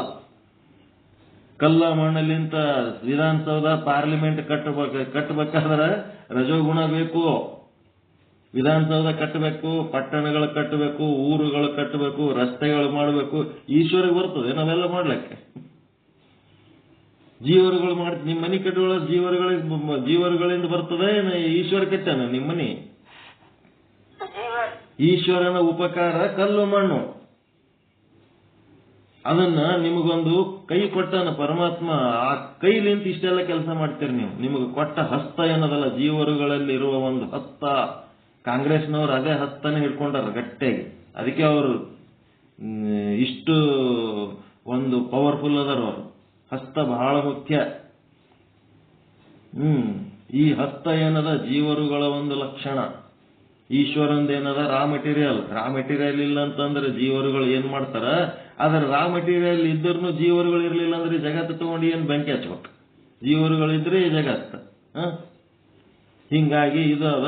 ಮತ್ತೆ ಇವರಿಗೆ ಲೌಕಿಕ ಭೋಗಗಳಂತ ಏನದವ ಅವು ತಮೋಗುಣ. ಬ್ರಹ್ಮನೇ ಆ ತಮೋಗುಣದ ಜೊತೆಗೆ ವರ್ತಿಸಿ ಲೌಕಿಕ ಭೋಗಗಳಂತಂದ್ರ ಭೂಮಿ, ನೀರ, ಅಗ್ನಿ, ವಾಯು, ಆಕಾಶ, ಮತ್ತು ಈ ಪಂಚಭೂತಗಳಿಂದ ಕೂಡಿದ ಪ್ರಪಂಚಿಕ ಸಮಸ್ತ ವಸ್ತುಗಳ ಸೃಷ್ಟಿ ಮಾಡಿ ಅವುಗಳಿಗೆ ತನ್ನ ಒಂದು ಸ್ಪರ್ಶದಿಂದ ಅವುಗಳನ್ನು ನಡೆಸ್ತಾನ. ಈ ರೀತಿ ಈ ಜಗತ್ತಿನ ಸೃಷ್ಟಿ. ಹಿಂಗಾಗಿ ಅಜ್ಞಾನ ಏನ್ ಮಾಡಿದ? ಜೀವನನ್ನು ಆಶ್ರಯಿಸಿಲ್ಲ, ಬ್ರಹ್ಮನನ್ನು ಆಶ್ರಯಿಸಿದೆ. ಆ ಒಂದೇ ಒಂದು ಅಜ್ಞಾನವಾದರೂ ಕೂಡ ಜೀವನ ಆಶ್ರಿತದಲ್ಲಿರುವುದಿಲ್ಲ, ಕಿಂತು ಶುದ್ಧ ಬ್ರಹ್ಮದ ಆಶ್ರಿತದಲ್ಲಿಯೇ ಇರುತ್ತದೆ. ಒಂದೇ ಅಜ್ಞಾನ 3 ಗುಣಗಳು, ಸತ್ವಗುಣ, ರಜೋಗುಣ, ತಮಗುಣವುಳ್ಳುತ್ತವ. ಜೀವಭಾವವು ಅಜ್ಞಾನದ ಕಾರ್ಯವಾಗಿದೆ. ಈ ಜೀವಭಾವ, ದೇಹ ನನ್ನದು, ನಾನೇ ಈ ದೇಹ, ಈ ಬ್ರಹ್ಮಾಂಡ ನನ್ನದು, ಈ ಬ್ರಹ್ಮಾಂಡದಲ್ಲಿರುವ ವಸ್ತುಗಳೆಲ್ಲ ನನ್ನವು, ಈ ಸಂಸಾರ ನನ್ನದು ಅಂತೇನದಲ್ಲ, ಇದೇನದ ಅಜ್ಞಾನದ ಕೆಲಸ ಅದ, ಅಜ್ಞಾನದ ಕಾರ್ಯವಾಗಿದೆ. ಜೀವಭಾವವು ಅಧಿಕೃತವಾದ, ಜೀವಭಾವ ಹೆಂಗದಂದ್ರೆ ಅಧಿಕೃತವಾದ ಕುಂತಿಪುತ್ರನಲ್ಲಿ, ಯಾರು ಅಧಿಕೃತವಾದ ಕುಂತಿಪುತ್ರ ಯಾರು? ಕರ್ಣ. ಅವನಿಗೇನಾಗ್ಯದ? ನಾನು ರಾಧಾಪುತ್ರ ಅಂತೇಳಿ ಅವನಿಗೆ ಕಲ್ಪನೆ ಆಗ್ಯದ, ಒಂಥರ ಕಲ್ಪನೆ ಹುಟ್ಟಿಕೊಂಡ. ಅಧಿಕೃತವಾದ ಬ್ರಹ್ಮನಲ್ಲಿ ನಾನು ಜೀವ ಅಂತ ಕಲ್ಪನೆಯನ್ನು ಅಜ್ಞಾನ ಹುಟ್ಟಿಸಿದೆ. ಅಜ್ಞಾನವೇ ತಾಯಿ, ಅಜ್ಞಾನದ ಕಾರ್ಯಗಳಿಗೆ ಅಜ್ಞಾನವೇ ತಾಯಿ. ಅಜ್ಞಾನದ ಕಾರ್ಯಗಳು ಅಂತಂದ್ರೆ ಜೀವ ಮತ್ತು ಈಶ್ವರರು, ಮತ್ತೆ ಅವರಿಂದ ತಯಾರಾದಂತ, ಜೀವನಿಂದ ತಯಾರಾದಂತ ಸಂಸಾರ, ಈಶ್ವರನಿಂದ ತಯಾರಾದಂತ ಬ್ರಹ್ಮಾಂಡ, ಅವು ಜೀವ ಈಶ್ವರರ ಕಾರ್ಯಗಳು. ಅಜ್ಞಾನದ ಕಾರ್ಯ ಜೀವ ಈಶ್ವರರ ಸೃಷ್ಟಿ, ಮತ್ತು ಜೀವನ ಸೃಷ್ಟಿ ಸಂಸಾರ. ಒಂದು ಮನಿ ಅದು ಮಾಡ್ಕೊಂಡಿರ್ತಾನೆ, ಮದುವೆ ಮಾಡ್ಕೊಂಡು ಒಂದಿಟ್ಟು ಗಂಟು ಕಟ್ಕೊಂಡದಾನ. ಇನ್ನೊಬ್ಬ ಏನನ್ನ ಈಶ್ವರ ಅಂತಂದ್ರೆ ಇಡೀ ಬ್ರಹ್ಮಾಂಡದ ವ್ಯಾಪಾರ. ಅಜ್ಞಾನ ತಾಯಿ, ಜೀವಭಾವ ಮಗ ಅಥವಾ ಮಗಳು, ಅವೇನದ ನಾನು ದೇಹ ಅಂತ. ಪರಿಮಳಾಗೆ ದೆವ್ವ ಬಡಿದ ಕಾರಣ ನಾನು ಫಾತಿಮಾ ಅಂದ ಹಾಗೆ ಬ್ರಹ್ಮನಿಗೆ ಅಜ್ಞಾನದ ಸಂಬಂಧವಾದ ಕಾರಣ ನಾನು ಜೀವ ಅಂತ ತಿಳಿದುಕೊಂಡಿದ್ದಾನೆ. ಇದು ಪಿಂಡಾಂಡದ ಒಳಗಿನ ಮಾತು. ಹೆಂಡದ ಅಂಗಡಿಯ ಗಿರಾಕಿ ಇದ್ದಂಗ. ಹೆಂಡದ ಅಂಗಡಿ ಗಿರಾಕಿ ಹೆಂಗದಪ್ಪ ಅಂತಂದ್ರೆ ಒಳಗ ಕುಡಿದು ಬಿಟ್ಟದದು, ಕುಡಿದು ತಾನು ಯಾರು ಅಂತ ಮರೆತು ಬಿಟ್ಟಾನ. ಅವನದು ನಿಶಾ ಇಳಿತು ಅಂತಂದ್ರ ನಾನು ತನ್ನ ಮೂಲ ಸ್ವರೂಪ ಏನದ ಅವನಿಗೆ ಗೊತ್ತಾಗ್ತದ. ಯಾವನು ಹೆಂಡ ಕುಡ್ದನ ಅವ ತನ್ನ ಮೂಲ ಸ್ವರೂಪ ಕಳೆದಂಗ. ಇಲ್ಲೇನದಪ್ಪ ಅಂದ್ರೆ ಈ ಅಜ್ಞಾನವೆಂಬ ಹೆಂಡ ಕುಡಿದಕ್ಕೆ ಹೆಂಡದ ಅಂಗಡಿ ಗಿರಾಕಿಯಾಗಿ ಬ್ರಹ್ಮದಲ್ಲಿ ಆಯ್ತು ಬನ್ನಿ, ಬ್ರಹ್ಮದಲ್ಲಿ ಹೆಂಡದ ಅಂಗಡಿ ಮಾಲೀಕ. ಬ್ರಹ್ಮದಲ್ಲಿ ಅಂತಂದ್ರೆ ಎಲ್ಲಿ? ಈಶ್ವರನಲ್ಲಿ. ಈ ಬ್ರಹ್ಮಾಂಡ ಜಗತ್ತು ನಡೆಸ್ತಾನಲ್ಲ ಅವನೇನವನ ಹೆಂಡದ ಅಂಗಡಿ ಮಾಲೀಕ. ಇವನ್ಕಿಂತ ಅವ ಸ್ವಲ್ಪ ಸೂಪರ್ ಅದನ. ಅವ ಹೆಂಡದ ಅಂಗಡಿ ಮಾಲೀಕ ಆಗಿ ಅವನು ಕುಡಿದು ಕೂತ್ನಂದ್ರೆ ಹೆಂಗಾಗ್ತದೆ? ಅವ ಕುಡಿದ್ನಂತಂದ್ರೆ ಅಂಗಡಿ ಒಳಗೆ ವ್ಯಾಪಾರ ಹೆಂಗ್ ನಡಿಬೇಕು? ಅದಕ್ಕೆ ಅವ ಕುಡಿಯಂಗಿಲ್ಲ, ಅವ ಪಕ್ಕದಲ್ಲಿ ಇಟ್ಕೊಂಡು ಕೂತಾನ ಅವ ಈಶ್ವರ. ಹೆಂಡದ ಅಂಗಡಿ ಒಳಗದನ, ಆದ್ರೆ ಅವ ಕುಡಿಯಂಗಿಲ್ಲ, ಅವನ ಪಕ್ಕದಲ್ಲಿ ಅಜ್ಞಾನ ಆದ. ಜೀವನ ಏನ್ ಮಾಡ್ಯಾನ? ಆ ಅಜ್ಞಾನವನ್ನ ಕುಡಿದು ತನ್ನ ಸ್ವರೂಪ ಮರ್ತಾನ. ಆದ್ರೆ ಈಶ್ವರ ಆ ಅಜ್ಞಾನ ಕುಡಿದು ಪಕ್ಕದಲ್ಲಿ ಇಟ್ಕೊಂಡನ ಹೊರತು ಅವ ಕುಡಿದು ತನ್ನ ಸ್ವರೂಪ ಮರ್ತಿಲ್ಲ, ಅವ ತನ್ನ ಜೊತೆಯಲ್ಲಿ ಇಟ್ಕೊಂಡವನ ಅನ್ನುವಂತ ವಿಚಾರ ಹೇಳುವ ಮೂಲಕ ಸಮಯ ಸಾಕಷ್ಟು ಆಯ್ತು. ಸಮಯ ಜಾಸ್ತಿ ಆಗಿದ್ದಕ್ಕೆ ಕ್ಷಮಿಸಬೇಕು. ಮತ್ತೆ ನಾಳೆ ಇದರದೇ ವಿಚಾರ ಮುಂದುವರಿಸೋಣ. ಇವತ್ತಿನ ಪಾಠ ಸರಿಯಾಗಿ ತಿಳಿತಾ? ಏನಾರ ಡೌಟು, ಚರ್ಚೆ, ಏನಾರ ನಿಮ್ಮ ಅನುಭವ ವ್ಯಕ್ತಪಡಿಸ್ತಿದ್ರೆ ವ್ಯಕ್ತಪಡಿಸಬಹುದು.